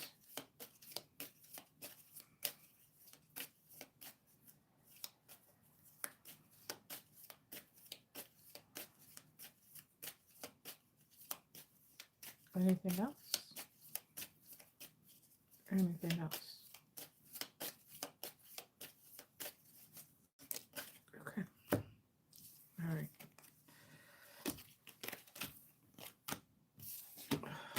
Okay, Libra. Libra. Libra. Spirit says, surrender to the sweetness, Venus energy, pleasure, joy, make love to life. Finding your passion and getting in tune with your emotions. Someone have a Libra Venus?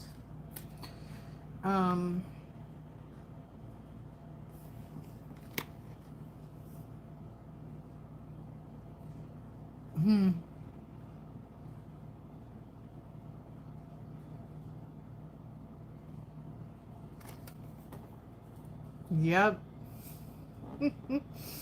Yep. Okay, Libra. Surrendering to the sweetness, Venus energy, pleasure, joy, and making love. Libras, y'all about to get jiggy with it. Stupid Will Smith. Na na na na na na na. Na na na na na na na. Getting jiggy with it. Na na na na na na. Libra's getting jiggy with it.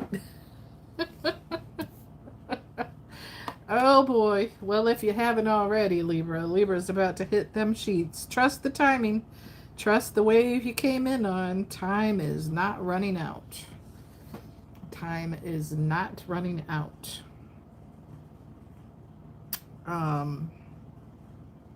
Yeah. And stop trying to rush things, Libra. Stop trying to rush things. Chill, big dog. Chill, big dog. That's what I'm hearing. That's what I'm hearing. Chill, big dog. Quit trying to rush things. Slow motion, baby. Slow motion, baby. Libra! Woo! The void. Stop. Embrace winter. Great cosmic womb. Great cosmic womb.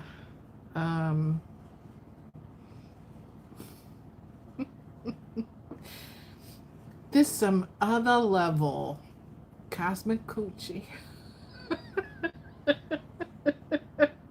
Wow. Tantric love.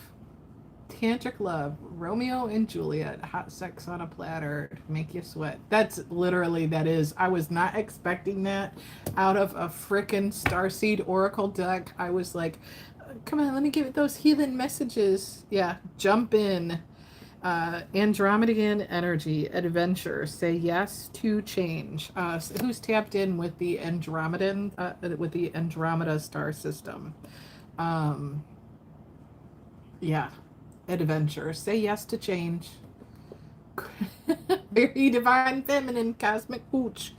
Yeah, tapping into the Andromeda system for downloads, messages, and all of that. Downloads, loading matrix, Libra. Libra, you tapping into Libra's got some new level understanding of things coming into new things on the fire, new things on the fire, new things, hot stuff cooking. I don't know. Yep. Yeah. The great severing, Mars energy, anger and conflict and softening to love. So severing, if you had angry connections in the past, or if you conflict or whatever, this new relationship, you've severed a karmic pattern. No more angry love, toxic love, softening to a healthier love.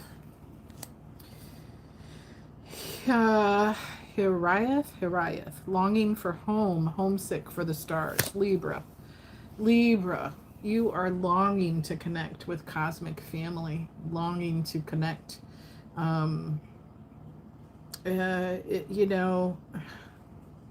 longing to be off the earth plane and away from the dense 3D heavy energies, and out there in the beautiful ethers with your cosmic soul star family.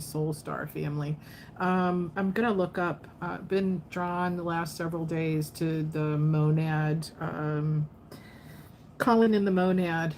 So I'll do a video of calling in the monad and post that up later. If you don't already know how to do that, connecting with your monad, which is higher up than your third eye and crown, connecting to your monad. Yeah, if you don't already do that, some of the Libra collective, you're going to be doing that more, or you're being called to do that more. You got the love. Hadarian energy. Watch the codependency, set boundaries. If codependency was an issue in the past with any toxic or angry love, you set boundaries. If that's people trying to come back from the past with fuckery, set the boundaries. You've got the love here, right in front of you, in this new connection that is not like the codependent bullcrap of the past. Spirit is advising you to wait. It's not yet fully time. Things are being woven by the cosmos. So that was that slow motion baby. Not just the love making and the tantric sex and all that, but for this new relationship that Libras are in or are getting ready to go into. Sweet love, baby. Sweet love. Healing love. Letting go of, you've already let go of toxic kind of love pattern. You've healed that crap. And you're ready for like a hot and passionate and healthy love. Slow and steady building, because this is some powerful shit. Man. Wow. I don't even know if that's from a movie. That's from a movie that I've never even watched. What the hell? Does that make sense to anybody? This is some powerful shit, man. I don't even know what it's from. I'm channeling shit from movies I've never even watched. Anyone knows what it's from, let me know. I don't know. Anything else for Libra? Wow. That was weird. Weird. I don't know. Why am I hearing Led Zeppelin now? I don't know, but I've been told sunset love. What kind of woman ain't got no soul? What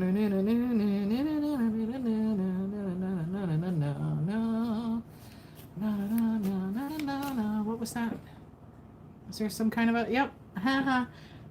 I just said woman ain't got no soul, and there was some other. Said my crown was already protected. I knew they were coming. They're talking about some bullshit again. Yep. Yes, we're soulless heathens. Soulless Heathens here reading tarot. Jump off. Go fuck yourself and find something to do with your time. If you don't like tarot, don't fucking watch tarot. It's that simple. Seriously. The song, the Zeppelin song that I was singing was about, you know, some woman ain't got no soul. I must have like literally already felt, here comes another one. And another one. And another one. Think your soulmate doesn't have a soul. Too funny. Too funny. Thank you, ladies, for being here and pulling, you know, being those shield maidens for me. Anything else for Libra besides that hot cosmic love? Hot, healthy cosmic love. I love that. Damn, Libra.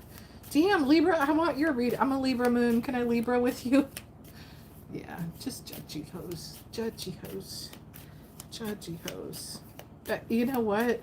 And I think I was so freaked out about that, about like, oh, what about the haters? But literally, as long as someone is here to act as a shield maiden, thank you. Thank you, thank you, thank you. You have an inner child, but you don't think it's yours. Yeah, it's a foster child. It's a foster. It's a foster. Where does that come from? It's a foster child. It's a foster. Foster. Boston. Boston. It's a Boston. Forge, don't follow. Pave a new path. Be the leader. Oh, wow. What the fuck? Seriously. Thank you, Spirit. You were making a joke about your inner child. But this, forge, don't follow. Your inner child is, it says, forge, don't follow. Pave a new path. Be the leader you wish you had.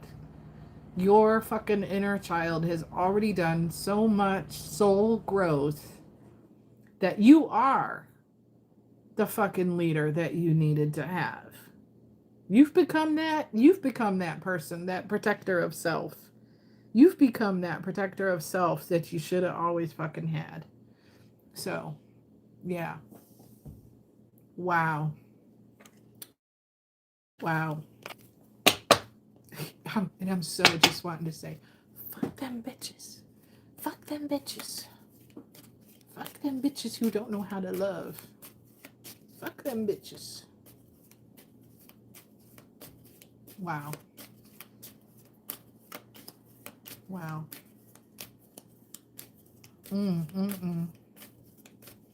All right.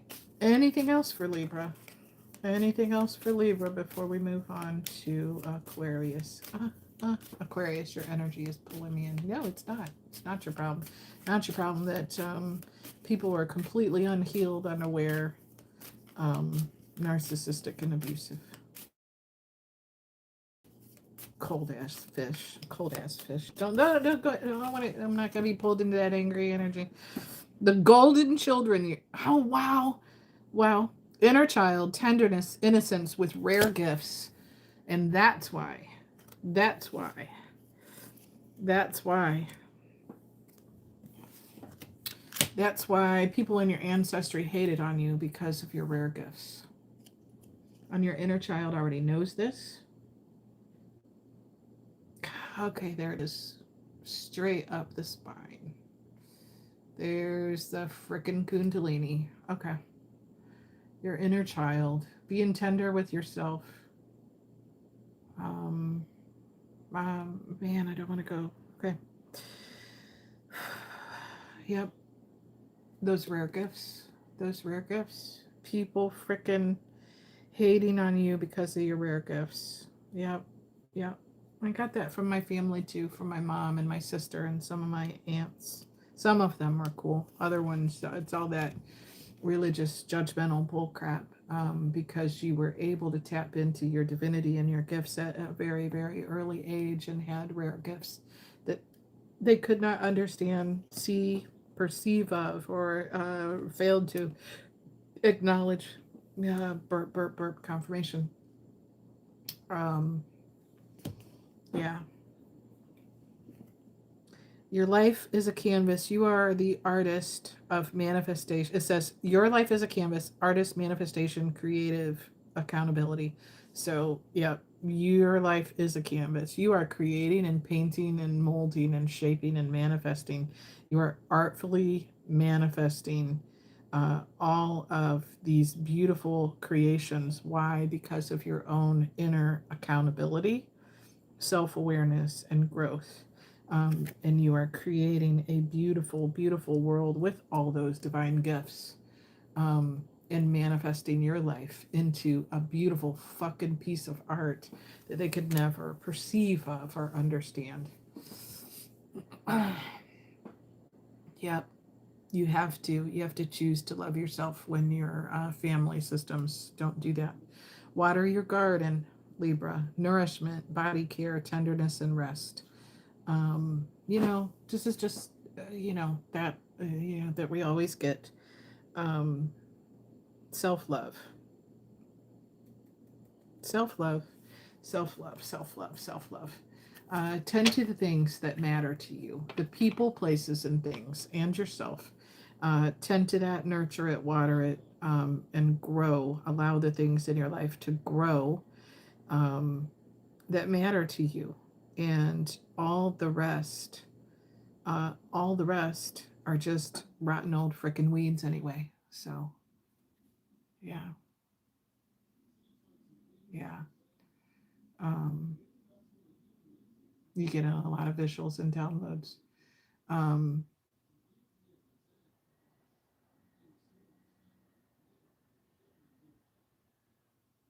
yeah, if you're receiving a lot of downloads, if this is hitting on something, if this is hitting on anything too emotionally deep for you or whatever, I apologize.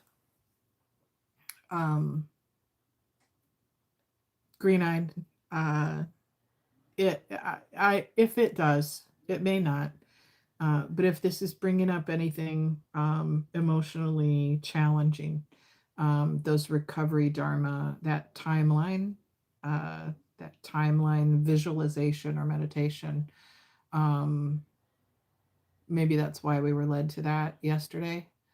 Um, uh, Remember, I said that equanimity, compassion or forgiveness or equanimity thing where you can focus on a neutral, difficult, or more challenging person, place, or thing. That I had used that for myself in timelines, and that I would do that. I would visualize myself through different time periods of my life and send whatever healing energy that I needed. It's timeline healing is what I was doing instead of just the meditation that was the guided meditation on recovery dharma. So instead of just sticking to that basic meditation, I've reworked it into timeline healing for the soul. Um, and so you can envision yourself at any part in your soul growth learning, whether that's here from this 3D life or past lives. You can go back to that vision and go back to that timeline, and send healing energy to yourself, send loving and healing words, those affirmations of I am safe, this is not my reality now. No, I am worthy, I am whole, I am loved, I didn't deserve that. Any of those things that you need to say for any of your internal healing from any timelines. You can do that if you're seeing yourself in a visual of any timeline, that you're being triggered, that anything needs reworked.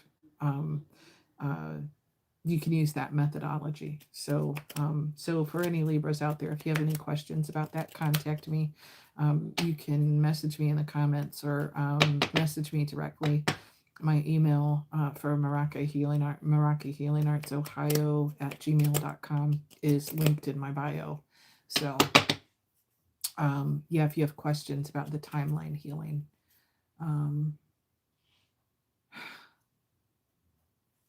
Thank you, Enchanted. Yeah.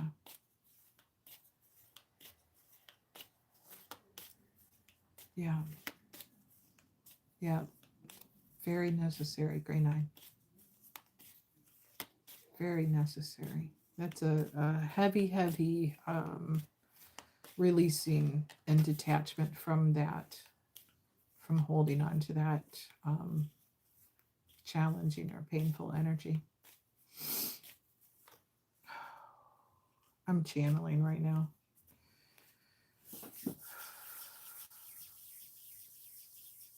Green Eye, I love you so much, honey.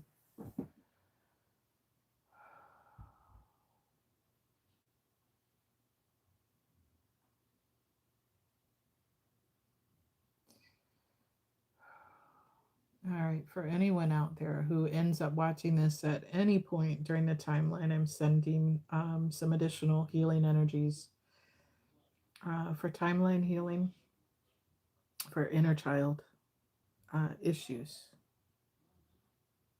And if you need to address any of those issues, you can feel free to contact me in my email. And we can talk about that. We can talk about some of the energetic methodologies.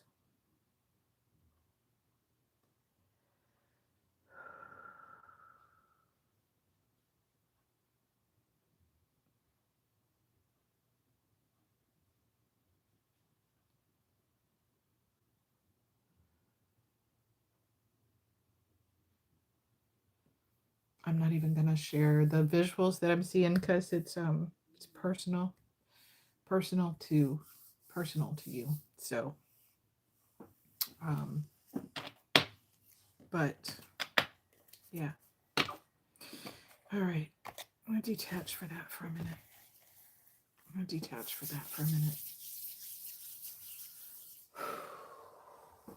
All right. All right. I'm going to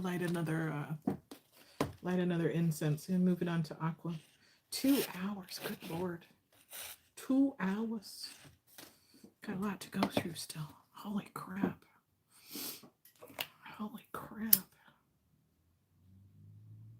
2 hours. Because I did 6 signs already. That's why. Wow. Oh. Yeah. That's literally, I was wrapping my arms around the inner child and holding you in safety.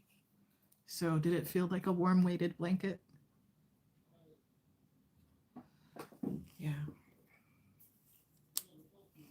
That's wild. I'm glad you could feel that.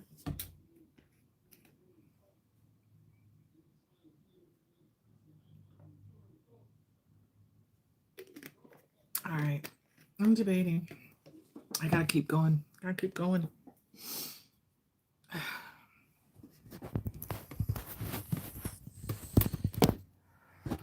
You felt swaddled. That's literally what I was doing was sorry, I'm trying to unplug here. That's okay, how about pinch. Get off me.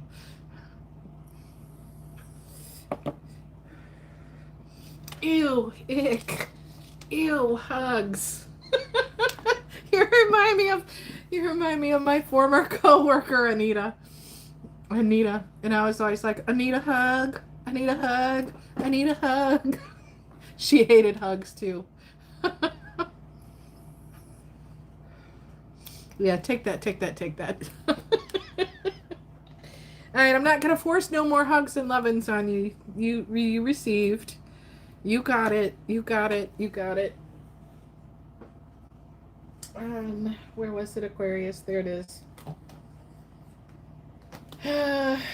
Aquarius. Aquarius. All right. I'm not gonna touch you no more. All right, Aqua. Priestess of Light Oracle, Sandra Ann Taylor and Kimberly Weber is starting out first. Aquarius.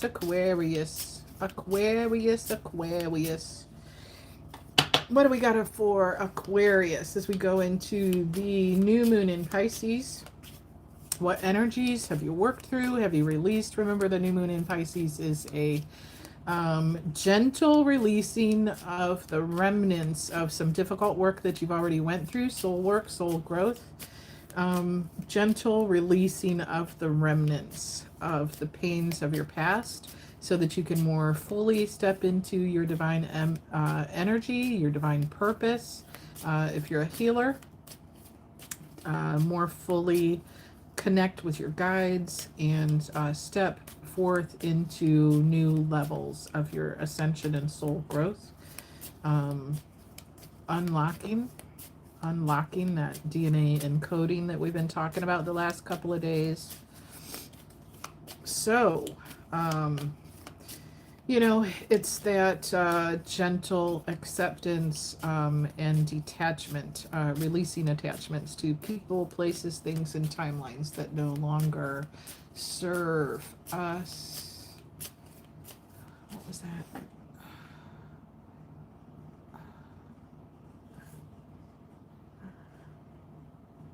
Oh yeah, when you try to hug a Sag. Yeah, when you try to hug a Sag.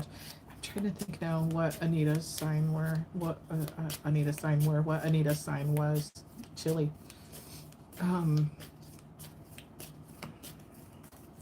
Yeah, she was the same way. If you got a hug from my former co-worker, Anita Fisher, man, count yourself lucky, because like she probably has only given out 6 hugs in her whole life to adults. I think she hugs her kids all the time, but trying to get her to accept a hug from a grown human, it's just about frickin' impossible. She'd be running from the hugs. She'd be running from the hugs. All right, Aquarius. What do we got? What do we got?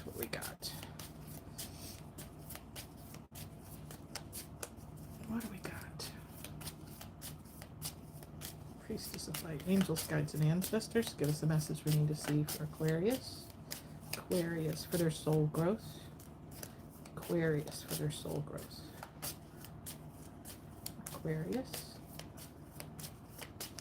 This deck, I felt pulled to this before the read, but it feels heavy, so I think this is the icky former energy, Aquarius, that this deck is, and you're like, I don't even want to go back to that. That's why it's being a little stubborn.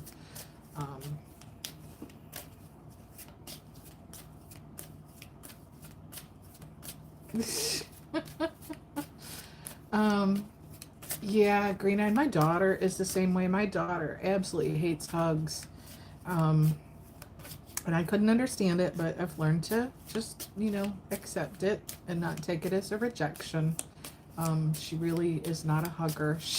Oh my God, it would hurt me so much before I really just accepted her as she is, that she just doesn't like to hug, and she'll be like, that's literally her version of a hug.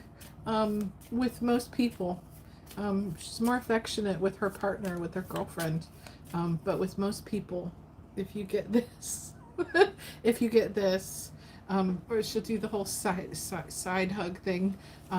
She'll hug me a little more fully now, but she, we adopted her when she was like 2 years and 7 months, and she is, oh God, what is Sarah now? 24.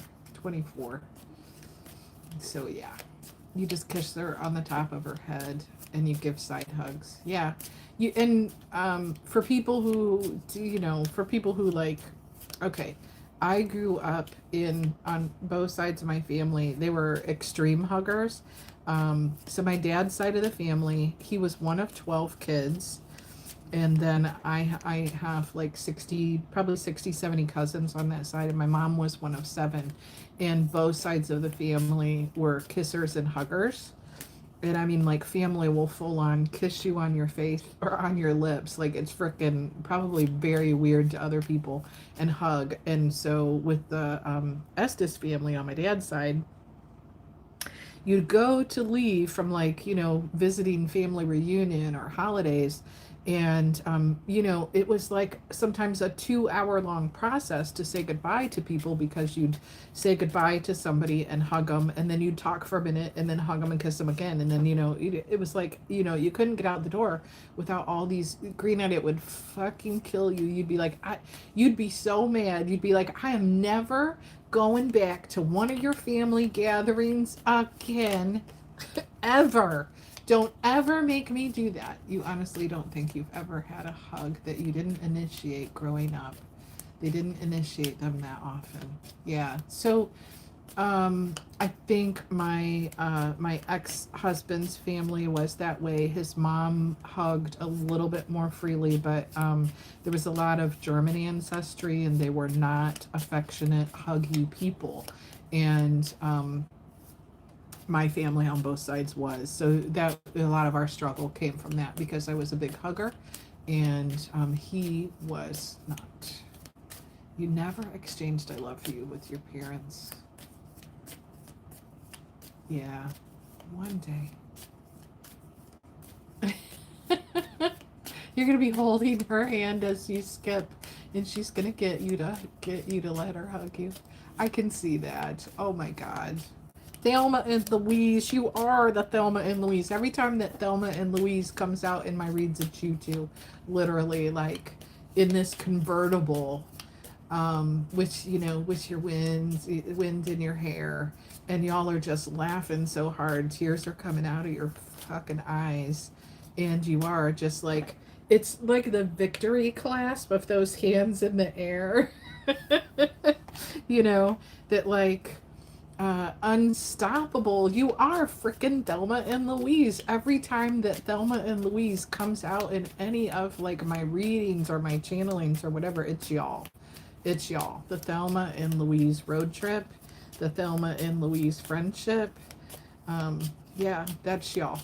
That's y'all. That's y'all. All right, are we really? Okay. Okay, I guess. Anything else? Anything else for Aquarius? All right, that's a bunch. And take them in the order and the way. Okay, Aquarius.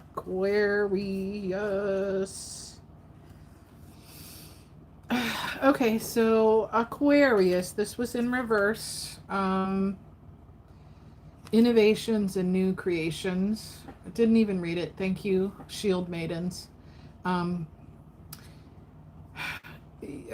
Felt like you were stuck and stagnant. No new innovations, no new creations. Maybe there was a moment in this last wintry period where you felt like you were stuck with your creations. I'm seeing that perseverating energy of things have to be perfect, things have to be perfect, things have to be perfect.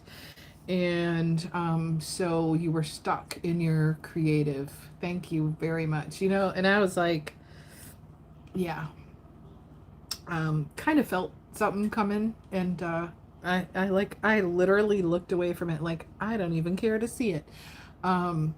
So yeah, Aquarius. So at some point you felt like your creative endeavors were not flowing to you, and the little downloads of the information, they were coming, but it was you, that perfectionism thing. So new ideas, you were not ready to put them out there because they have to be perfect. But your clairvoyance, you're being inspired. It says clairvoyance, inspiration, interpretation, trust. So, you know, it's, yeah, sometimes why folks want to come into a chat and share something totally irrelevant that's meant to derail the energy. It's those really, you know, it's those ridiculous cretins. That was the word that I was given early today. Cretins, unevolved, you know, who are just like monitoring spirits, and they want to just totally disrupt the vibe and the energy, because they're stuck. They're stuck. And yeah, you know, literally. But yeah, so clairvoyance, inspiration, interpretation, and trust. So scalawags. Cretins, yeah, that was the word that I had. earlier today. Cretans. So your clairvoyance is heightened, and your inspiration is firing again, firing back on all cylinders, and you're able to interpret and trust the information and downloads that are coming through. And you know, like if you're like when you if you're channeling messages, or you're channeling songs and lyrics, or you're channeling when you're writing, that's how a lot of stuff comes to me. Like if I'm writing poetry or songs or lyrics, um, you know, it's I won't write for a while, won't create for a while, and then when it comes through, it's like this flood of information that's just channeled, and it just flows out so freely. Just, you know, I think Green Knight and I kind of talked about this, that you know, that when it's right and the energy is right, you literally are just receiving it, and it's channeling, and it's like just flowing out of you with such ease that it almost just comes out in one beautiful piece, that really doesn't even hardly need any reworking, because it was just divinely flowing through you. Aquarius, duality, many meanings and misunderstandings. So be aware of that. Be aware of the duality in everyone, the light and dark in everyone. Um, things that things that people say can have many meanings. So be cautious of misunderstanding. She's holding a skeleton in her hand there. So triggers, triggers. Something might trigger you. Um, Something that someone says in the upcoming days, whatever, might trigger you, and you're going to catch it in the moment and be aware that this is a ancient remnant of something else in the past, and that it wasn't meant that way. It really is literally just a misunderstanding. um, yeah, you're going to get over this easy. um, but is this not going to be some holder I'm being shown? Like, no, it's like a little rock. A little rock. Little rock.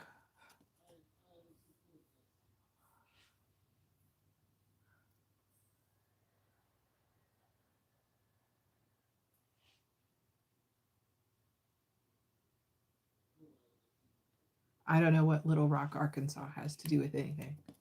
I have no idea. Little Rock. And now I'm hearing that stupid song, Little Rock. I don't even know the lyrics to that song.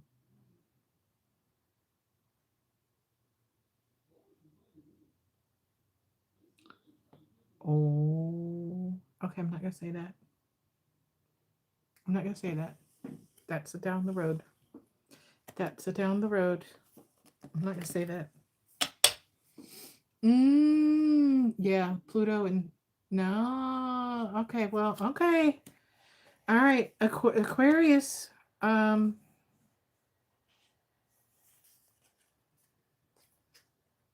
Aquarius. There's like literally a proposal on the table down the road. Um, you're very uncomfortable with that. Yeah. Yep. Little Rock. They kind of want like a commitment or promise or engagement ring. They want to make that commitment, and it scares the crap out of some of you, um, because it's triggering. Um, don't let that become a misunderstanding where you saying that you're not ready for that hurts the other person because they take that as rejection. Um,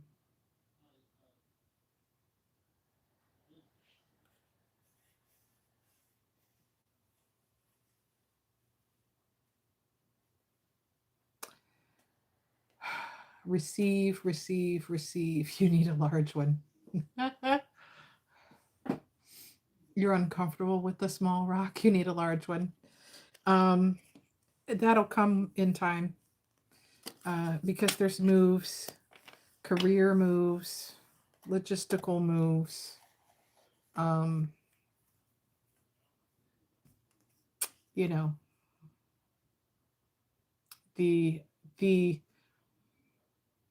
the intent and the heart behind it is vast, huge, huge, very huge. So yeah, so you're gonna be the bad guy because they don't like the fact that you said you're not ready.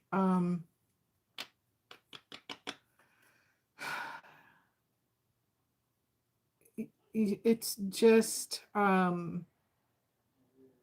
because of rejections that they have went through in their past.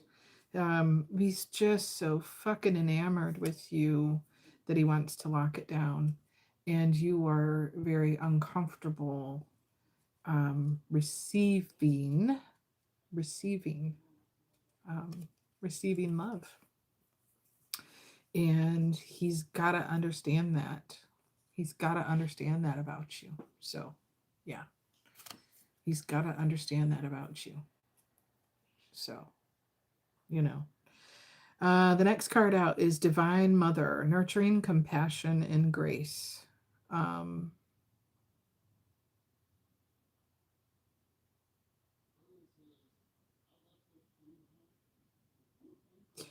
think that's why. I think that's why. You don't know if that's because he said.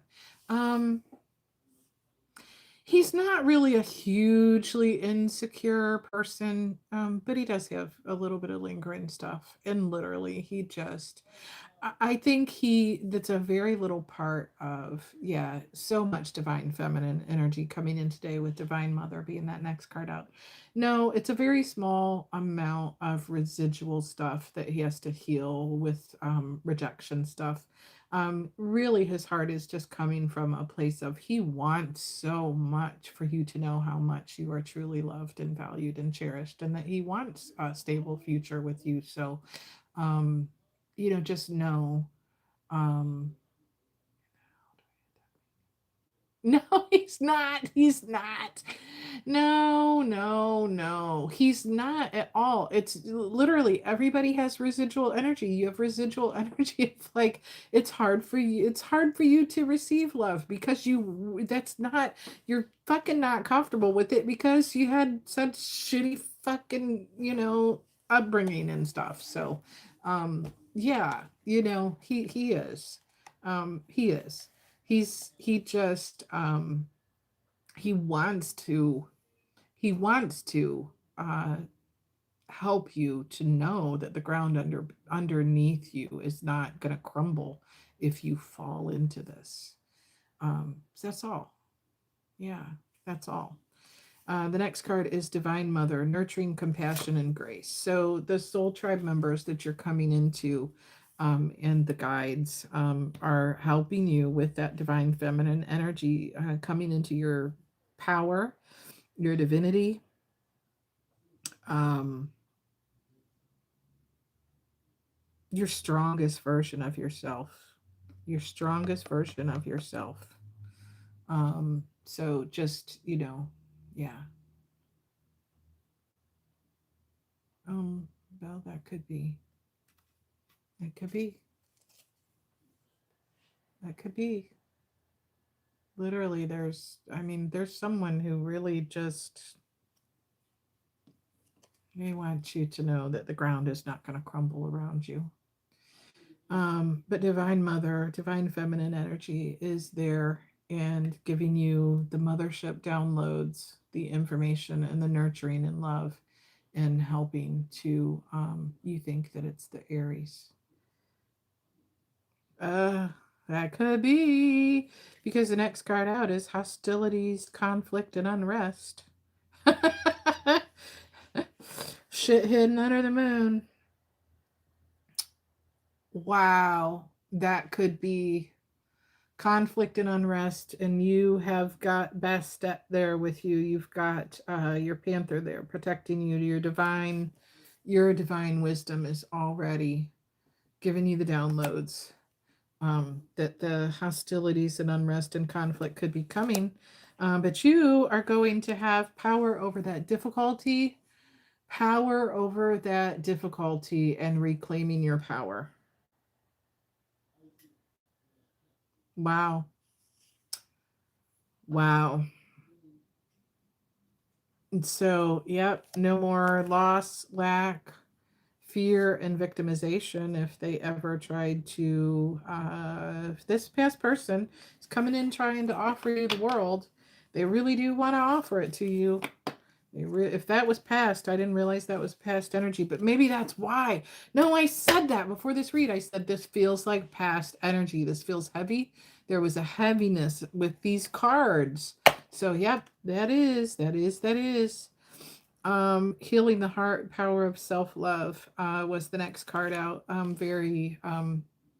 Yeah, I can show it because she doesn't have bare tatas. Co-creator of the universe. Look at all that creation and geometric patterns over her.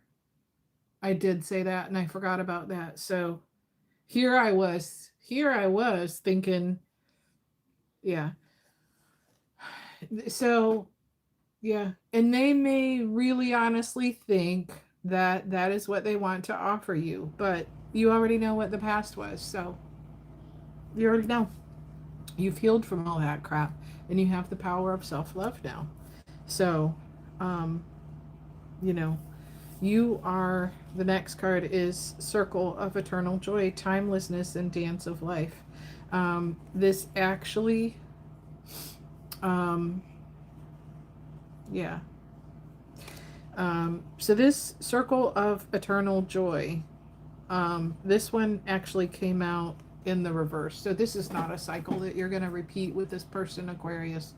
Whatever this person was in the past, that wants to offer you the world now, they're coming from a genuine place, but there's something there that was very broken in that dynamic, and you've moved beyond it. You've moved beyond it, and you're not repeating that cycle again. So, sorry about your luck, Chuck. I don't know if that was their name. I don't know why I said that. Sorry about your luck, Chuck. Sorry about your luck, Chuck. Sorry about your luck, Chuck. You're not repeating patterns and cycles. That's a heavy old ass energy. I know he knew you were special, but I think he does. He really understands it now.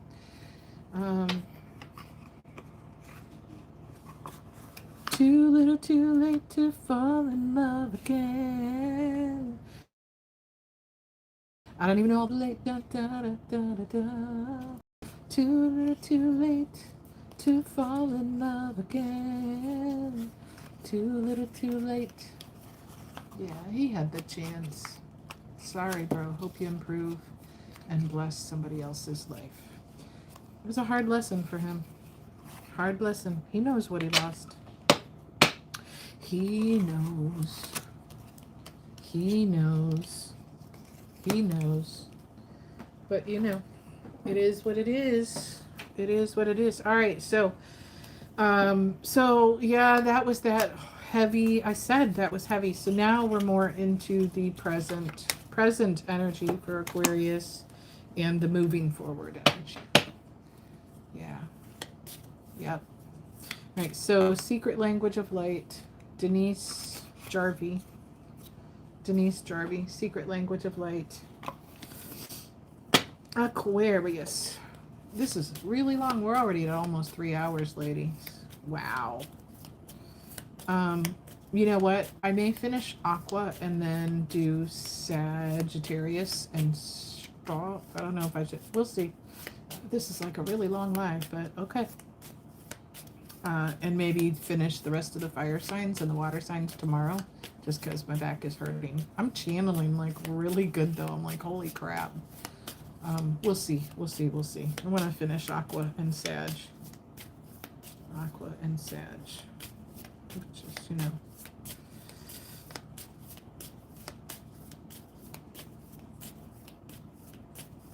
He would get you a little rock too. Yeah, he would. Oh, my battery is running low on my tablet. What the heck? It is plugged in. Oh, well, that's all right. I haven't really been using it anyway. I've just been using my phone, so if the laptop quits. I am. I'm super. Can you feel my back hurting? It's not really, my side's not hurting bad, but my back's hurting a little bit for some reason. I don't know why. I mean, it could just be the colon back there because it's where it's at. All right, so Aquarius, current energy. Thank you for allowing us to release that heavy energy and being aware of someone returning from the past, trying to come in and, you know, this is a general collective read for entertainment purposes, but be aware that there is somebody from your past who's trying to come in and offer you a new cycle. And the cards are saying you're not ready to go. You're not going to go down that path. You've closed that cycle. You've moved beyond it. But the choice is yours. So choice is yours. Choice is yours. You can get with this or you can get with that. You can get with this or you can get with that. You can get with this. You just feel the energy of being tapped in. Yeah.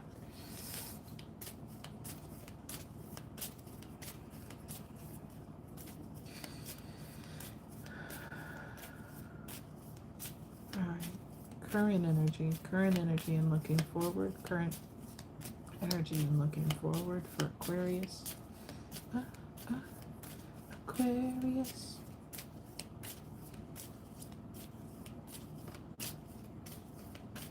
There's something that you need to say that you have been holding back because it is really affecting my throat chakra right now. Wow. You know, maybe when that person comes back, it's like a final spirit got you on a forced rest and the stillness is good. Definitely.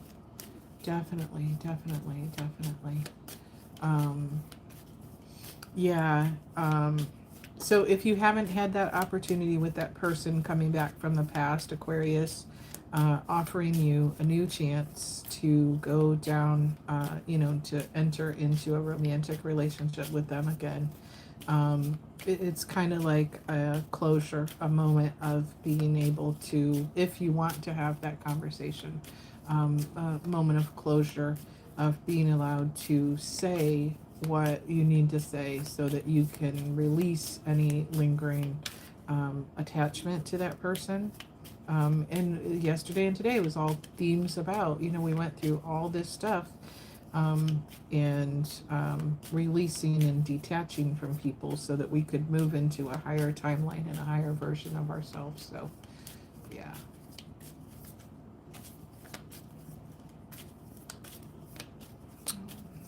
Are we getting anything from this language of light? Are we supposed to do the other one, Spirit?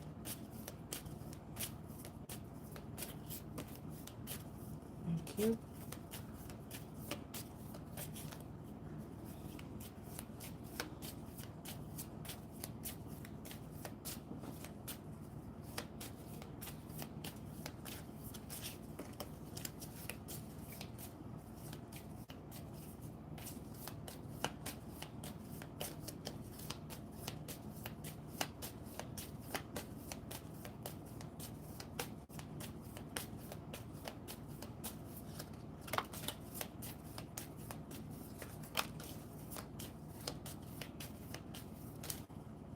Oh, what was it? Do we have a flipper? Where'd it go? Yeah, it did. Okay. No, those were. Don't mix them up, Missy. Don't mix them up. You're gonna order some chicken salad. Yeah. Man, I went crazy yesterday and I ordered jerk chicken, Jamaican jerk chicken, which was, you know, I hadn't really eaten in a while, and I hadn't had that in like almost 2 months, but I did eat a little bit of that and I saved some for tonight. Yeah, yeah, yeah, jerk chicken. It was so good. It was so good. And I have a little bit in there that I'm going to warm up in a while. I've literally, all I've had today is coffee, water, and half of that protein drink, but I'm going to have that jerk chicken. I just I don't really feel like eating anything else from this deck, Spirit. No, no, no. I'm being told no, no, no. Moving on to the next deck. Okay. I gotcha, Spirit. Gotcha. Gotcha, Spirit. Gotcha. Very similar messages across the board for a whole lot of the signs. Aqua, no different. Everyone is moving into new levels of your growth and ascension. Soul craft, number 10. You've completed one portion of your journey, and you're completing projects and ready for the new levels, new doubles kind of thing. So really strong root and solar plexus chakra alignment. You have become fully secure in yourself and your emotions, a big part of your soul path journey. Very Nine of Pentacles. Yes, the jerk and gherkin. Very Nine of Pentacles. A lot of, stormy crap, internal self-work that you did in the last several years.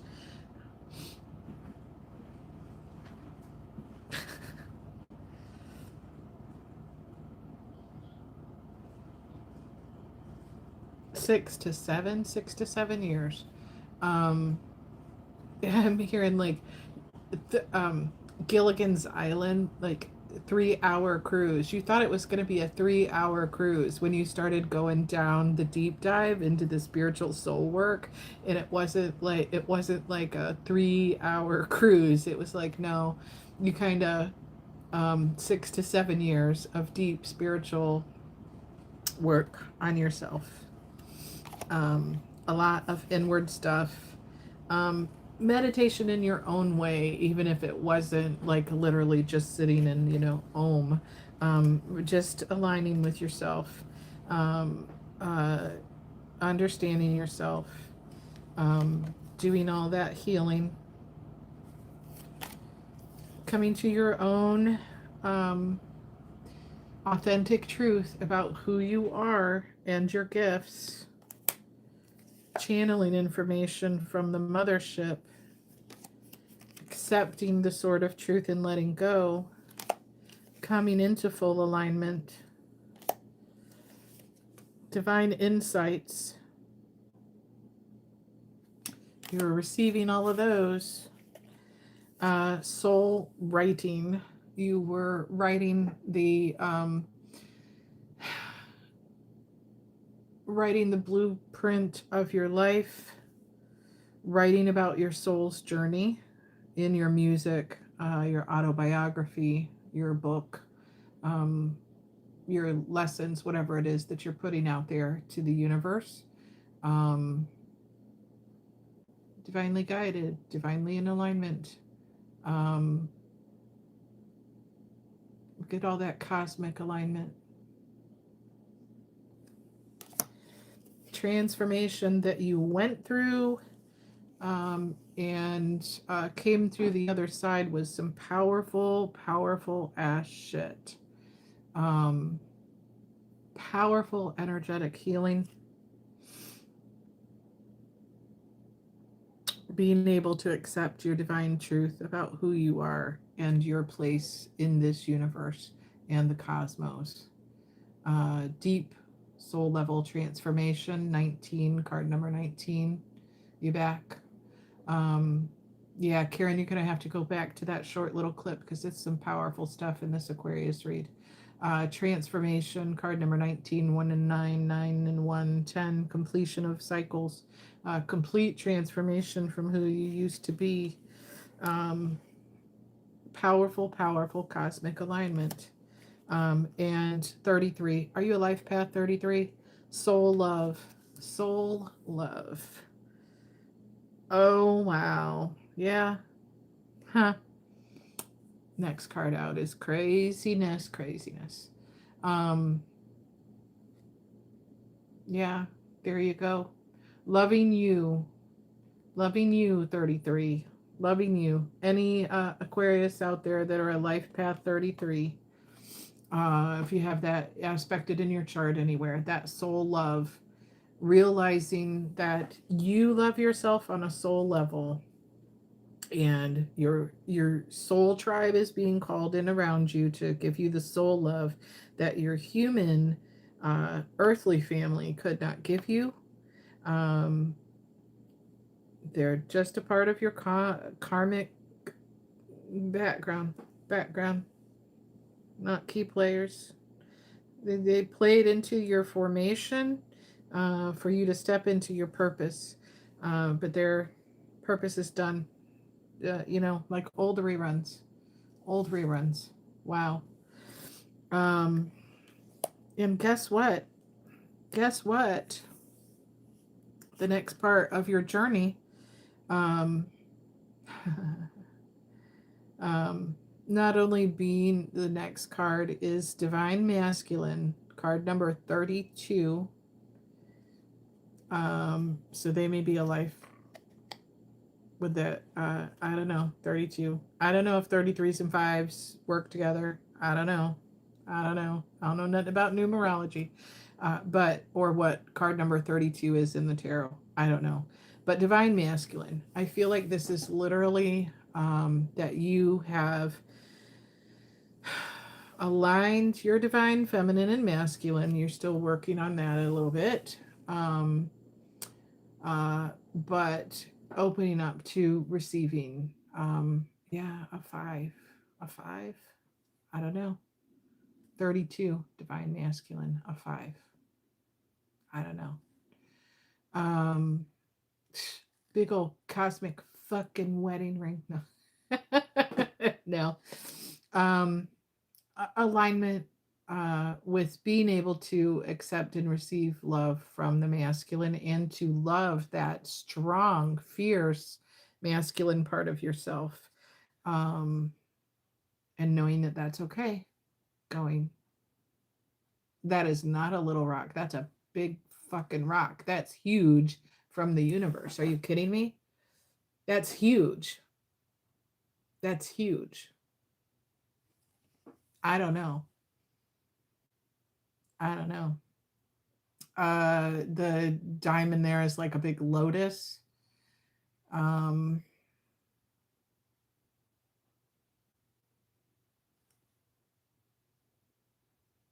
yeah, someone who is masculine and feminine. It's huge. The universe is bringing in, like, literally, this is huge. Um, you know, um, stair steps though.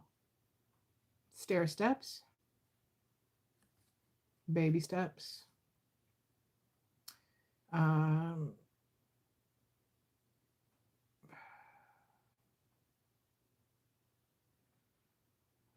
I am safe. I am safe to give and receive love.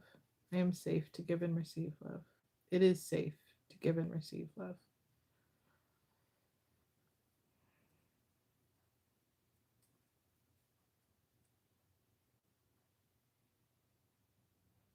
Mm, yeah. Yep.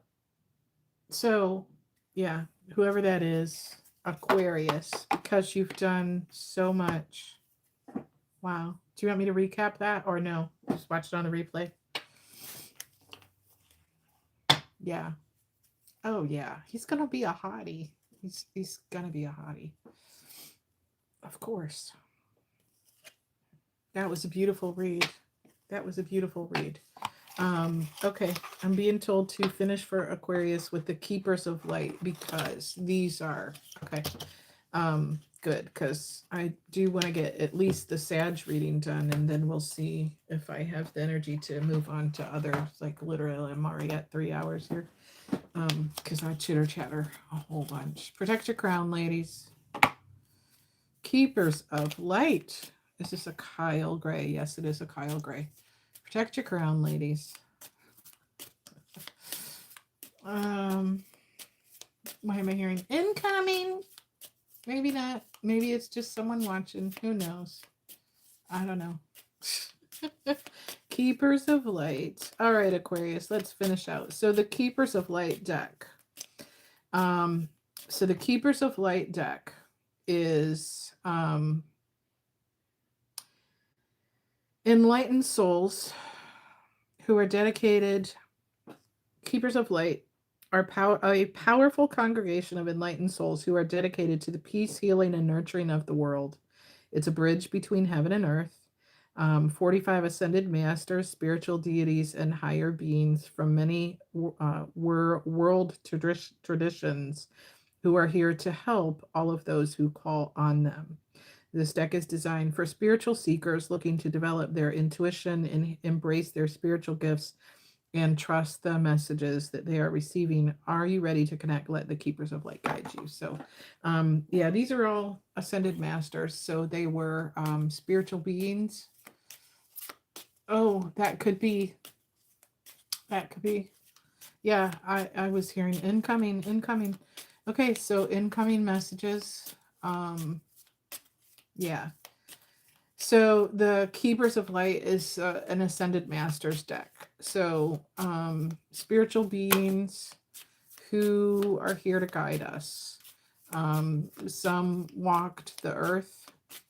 Some were from ancient times, ancient gods, deities, whatever. They're all Ascended Masters, which means they achieved a very high level of spiritual enlightenment. And they are in the cosmos and the ethers and the energetic realm, acting as guides to us. Yeah, I'm a tarot and oracle junkie. I absolutely love this deck. So yeah, the Ascended Masters. So this is just, I already have a big old frickin' stack that fell out here. Apparently this is who. Okay, so I'm gonna ask when we get through these cards. I already have like 5 Ascended Masters who came out. So the first card is Horus, a cosmic gateway. Your thoughts are magnetic and powerful. Miraculous changes are occurring. So if you work with Egyptian energy, you have most of your karmic debt paid off already. That's awesome. I've been working on that in this lifetime too. But you're a freaking 33. I'm only a 3. Like, I don't know.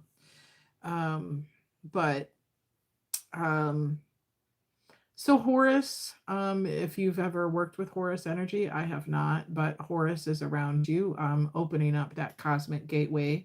Your thoughts are magnetic and powerful. Miraculous changes are occurring.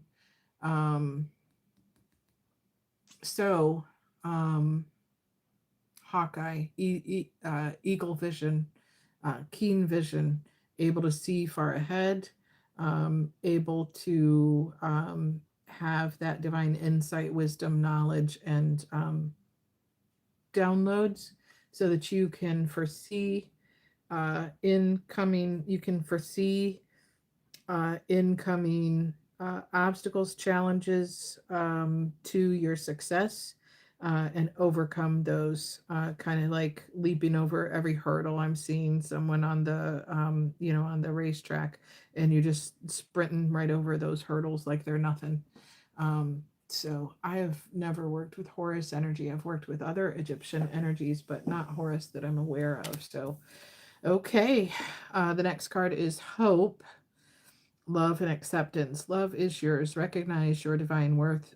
Choose loving thoughts. Very solar plexus kind of energy in that. Yeah, that's why I heard incoming. We've got new guides coming in to work with us. So, and I'm going to have to look up, like, was this a goddess? Hope? I don't know. Love and acceptance. Love is yours. Recognize your divine worth. Choose loving thoughts. Yeah, and you know what? I got the solar plexus card in a reading the other day, and crown chakra and heart chakra. So holy amethyst, divine alchemy. Move beyond current challenges. Focus on what you desire. So the desires of your heart. Wow. Yeah. Um,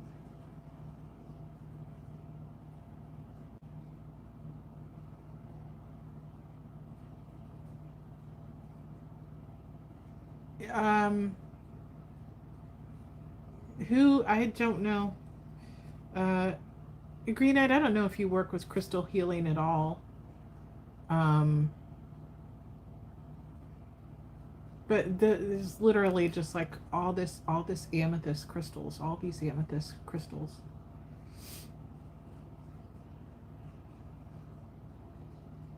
Oh, you want to learn about guides? Um, Holy amethyst, divine alchemy, alchemizing, transmuting energies, bending energies, um, bending realities, manifesting the life that you want. Um, yeah. Um, so learning how to alchemize. Oh yeah, I did that last year. I actually I worked with it. I didn't wear it. You wear it. I didn't wear it. I actually worked with it last year, and it really helped me to push through a bunch of final crap that I needed to. No, it's not for sissies. Yeah, I'm always like, when someone asks about, well, I'm learning about crystals, and they're like a crystal newbie, and they're like, I think I want to get some moldavite, and I'm like, is you sure about that? Is you sure about that? Talk about the roller coaster ride, baby. It's going, woo, spin your ass, put you in a tailspin. But this is a much gentler energy. Holy amethyst. Learning how to really alchemize painful experiences that you've went through, and change and transmute outcomes. Yeah, yeah. When people say they're calling in their, yeah, like calling in a karmic lover. When people say they're calling in their twin flame. Yeah, exactly. Good luck. Good luck with that. Good luck with that. Grabs popcorn. Let's watch this. Good luck with that. Oh, the next card. Hilarion. This is very heart chakra healing. Divine healing. Honor your sensitivity. Retreat to recharge and heal. Your light can support others. So remember that. Healers. Healers. Yes. No, I don't either. I don't summon and call in. Um, I don't summon and call in any divine guides. I don't. You don't have to. They, if they are wanting to work with you, they will let themselves be known in visions or dreams, or just their energy will be at work in your life, whether you're completely aware of who you're working with or not. You don't have to summon. That's like commanding them to work for you. And ascended masters do not work on command. They come to you when the student is ready. The teacher will appear. So that came out in one of those early reads. When the student is ready, the teacher will appear. So this guide, Hilarion, is really helpful to your heart chakra healing, and keeping your heart pure and compassionate for the healing work that you do, and for any internal work that you need to do to heal yourself. So just another guide to keep your heart chakra open, compassionate, and loving for the work that you do, because healing work can, take a toll. And oh, yes, my boy. Now, Kizadek, higher learning. You have learned from experience. More inner study is now required to further progress. So, that's all right. That's all right. Yep. Yep. So, Melchizedek. Sacred geometry. sacred geometry. So for me, I had been getting, over the summer, I didn't know what they were. I was channeling symbols, and I didn't know what they were.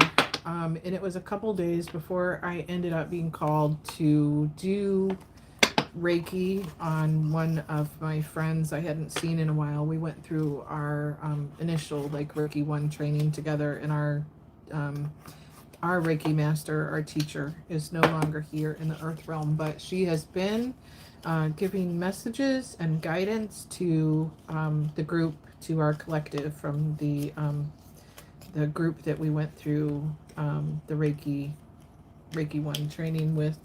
And then it was like COVID hit.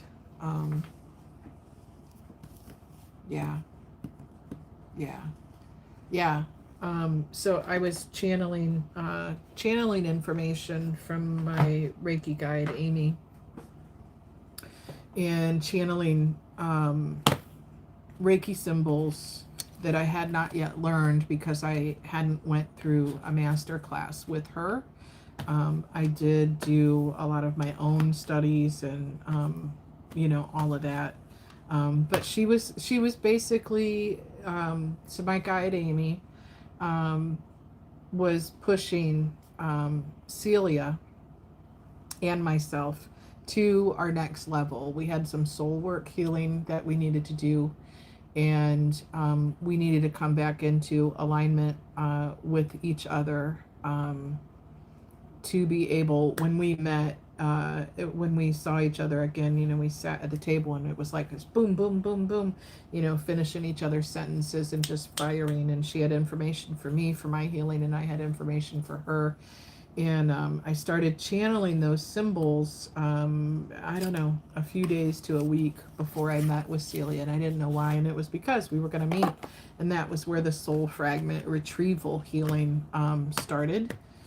And I was given those symbols by Amy before I needed to help work on Celia and do the soul fragment retrieval Reiki healing for her, so that she can move through to her next level of ascension. So, all right, so I'm going to move on to, I'm going to do Sagittarius first so that I can get through it. And that way, if I run out of energy, then I can cut the live and finish up tomorrow with the rest of the fire and water signs. So I'm just going to mark who I really do think that's what I'm going to do, because we're already at 3 hours. Did you do that soul fragment retrieval? Yeah. Yep. And that's one part of that. It is really, that's what I was doing with those meditations when I altered that recovery dharma. Yeah, it's intense. It's very intense.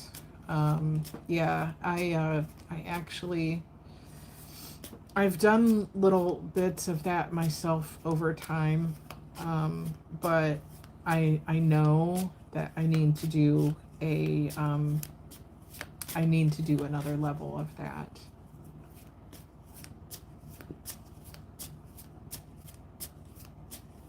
You want to go on a spiritual retreat and leave as a different person. Yeah. Yeah. There's this, oh my gosh, there's this guy on Facebook, and he's offering a spiritual retreat in Chiang Mai, where is he? Thailand or something. And he makes beautiful music. I would love to go, but I don't think I have the money for a trip to Chiang Mai, Thailand. If I did, I'd sure as fuck go. Sagittarius, the first card that flew out was Pluto transformation. Tell me all about that. Tell me all about that.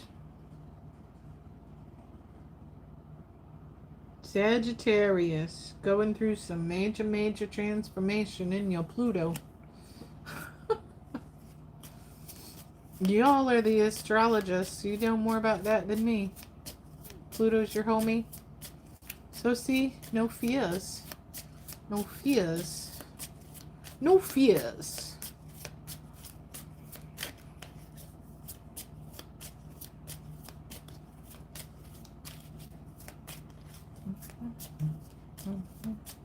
Why am I hearing you are the Tower card, Daddy, Saddy, and Papa Pluto? I hate that movie Annie, but I was just seeing like the whole stupid Annie musical portion or whatever. It's a hard knock life for us. Literally, you're just like singing like this fucking piece of cake shit. this last little bit of healing after everything that I've done. This is like child's play. Child's play. Child's play. Child's play. Oh, wow. Alchemy. We had that card out there in with the spirit guides. Alchemy. Working with your ancestor guides. Working with your ancestry. Farther back.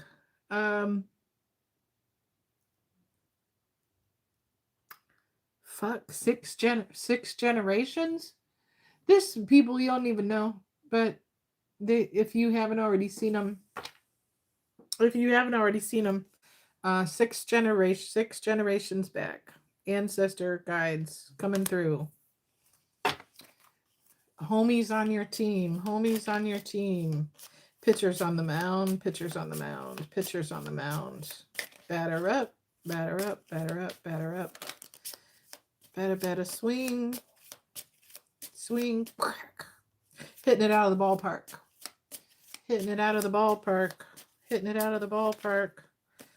Third eye clarity. Third eye clarity. Knowing when to protect yourself from the evil eye, evildoers. You have clarity on all of that and protecting yourself. No more being clouded by memories and nostalgia. Yes, very, very powerful. Higher self activation. New level of a higher self activation. Coming through. Power, power, power. You literally are the Tower. It's the 16th card, Aries and Scorpio, Mars. That's you. But Pluto makes you powerful. Yeah. Y'all, I have so much to learn about the charts and all that. I'm not all deep into all that. I don't have that understanding that y'all do, but thank you for teaching me. What else do we have for Sagittarius? All right. That one tried to fly out and it went like jump back in there.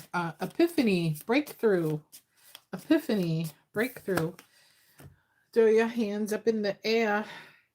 Epiphany and breakthrough. That higher self activation. Epiphany and breakthrough. It's gonna happen. It's gonna happen. Alchemizing. That alchemizing of shit.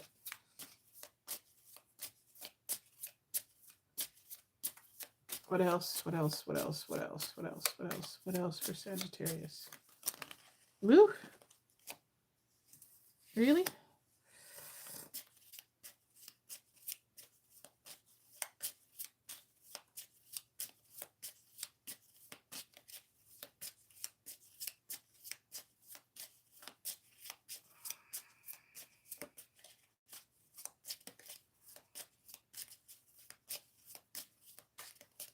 What else for Sagittarius?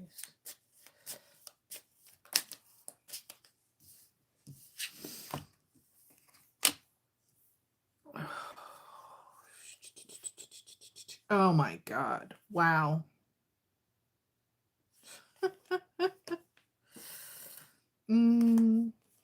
Yep.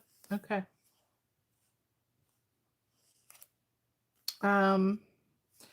Trust in divine timing. You're going to know internally that time clock is right there. Whatever it is that you're alchemizing. Hold up. The Pluto transformation.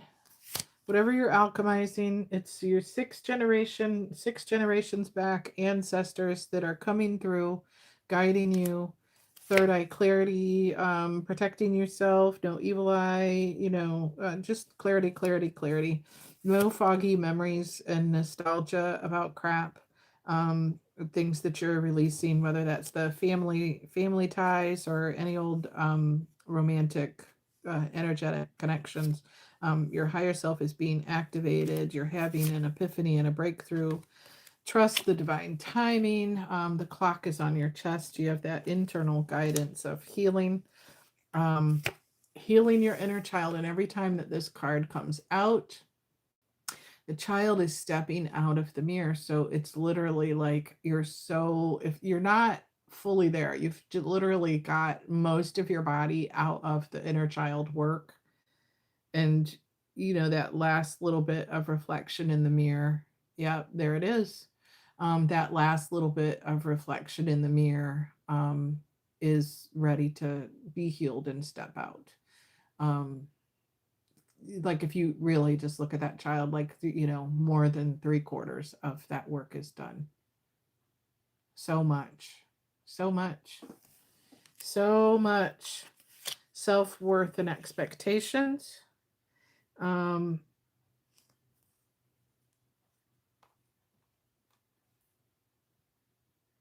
There's that perfectionism piece, the shadow side of you that you expect yourself to be perfect, and you struggle with, you're bold and you speak up for yourself. You don't have a problem doing that, but you nitpick your creations, for one thing. That's one aspect of you. Nitpicking your creations, that's part of your shadow of feeling like you have to be, you have to be perfect. Yeah, that is. Absolutely. So I'll read it for people who aren't going to see the chat later. We tap into the maternal side of ourselves, the divine feminine to heal and nurture our inner child. That is how we heal ourselves. Yes, whether you are masculine or feminine, we tap into the maternal side of ourselves, the divine feminine, to heal and nurture our inner child. That is how we heal ourselves. Absolutely. You have to be able to tap into that energy. So if Aquarius, if you've struggled with self-worth and expectations that you've put on yourself, feeling like you have to be perfect, you're working through the last part of that healing. Releasing, all right, I'm just gonna throw this out there for someone. It was in the reverse. Releasing of that stupid false twin flame dynamic. And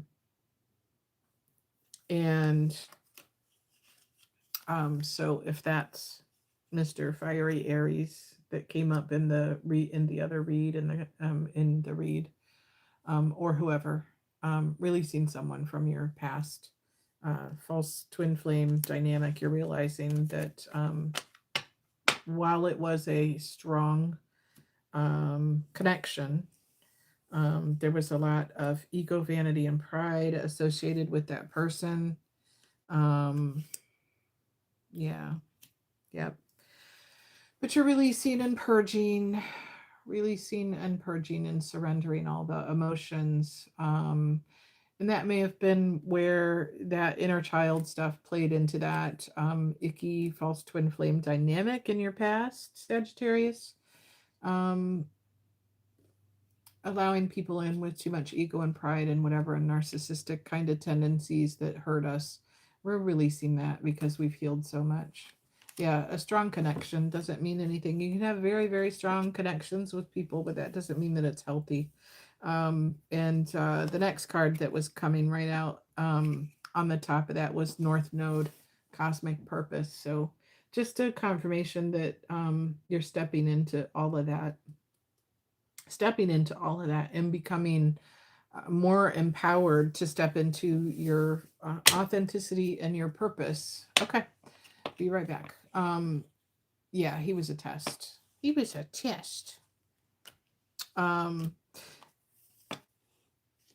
Being able to more fully step into your purpose because you've healed done so much of that inner child work and healing and all of that stuff. And you're through the biggest bulk of it. And because of that, then as you do all that, then you no longer will allow or align with anybody who isn't for your greatest and highest good and isn't like a healthy partnership. Let's call it a partnership. Don't call it a comeback. Don't call it a comeback. No.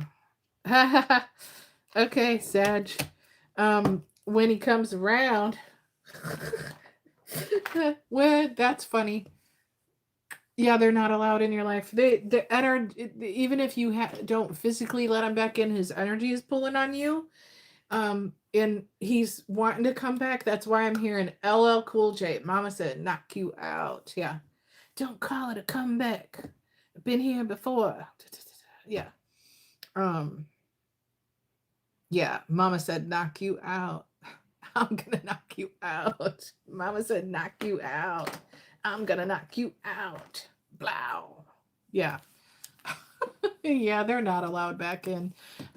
You and your spirit guides and ancestors are already blocking out any of those old karmic connections. You already know that. So, you know, you're like seeing LL, you know, in the videos with the hoodie on and in the boxing ring, and like energetically, you're just like every time that he tries to energetically pull on you, you're literally like pow, pow.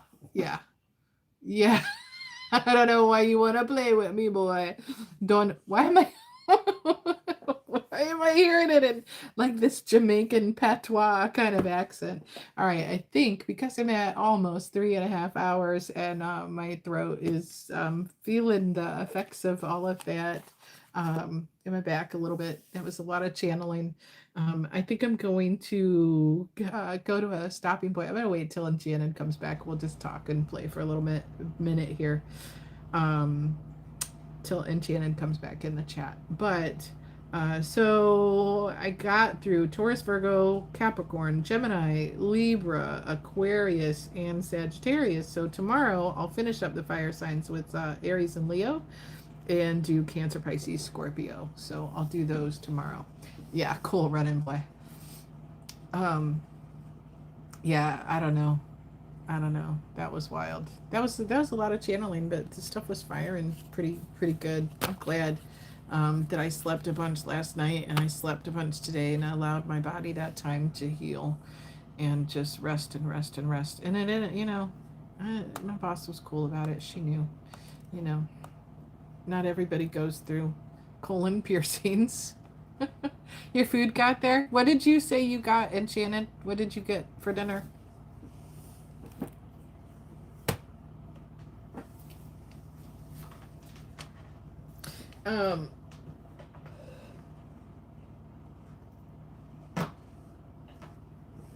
Oh yeah, chicken salad. You said that. So I have to work tomorrow. I don't know what time that I'll be home. What I might do. Yeah. Maybe I'll schedule a read for tomorrow for like, I don't know, probably like 6 or 7 o'clock my time tomorrow to do Aries and Leo, and then I might wait and do the water signs the next day. You know what? I don't think it's perfectionism. I think it's just because you have a standard for yourself. Yeah, and that's okay. You minced it up smaller so it's easier to tolerate. Yeah, I get that. I don't like big chunks in like chicken salad or crab salad, seafood salad, or anything of that either. Thank you. I did too. It was really nice.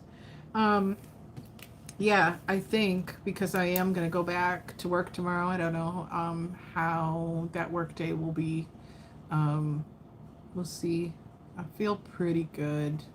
But I'm glad I gave myself this extra day to rest. I wasn't going to, and my friend pushed me to take an extra day off.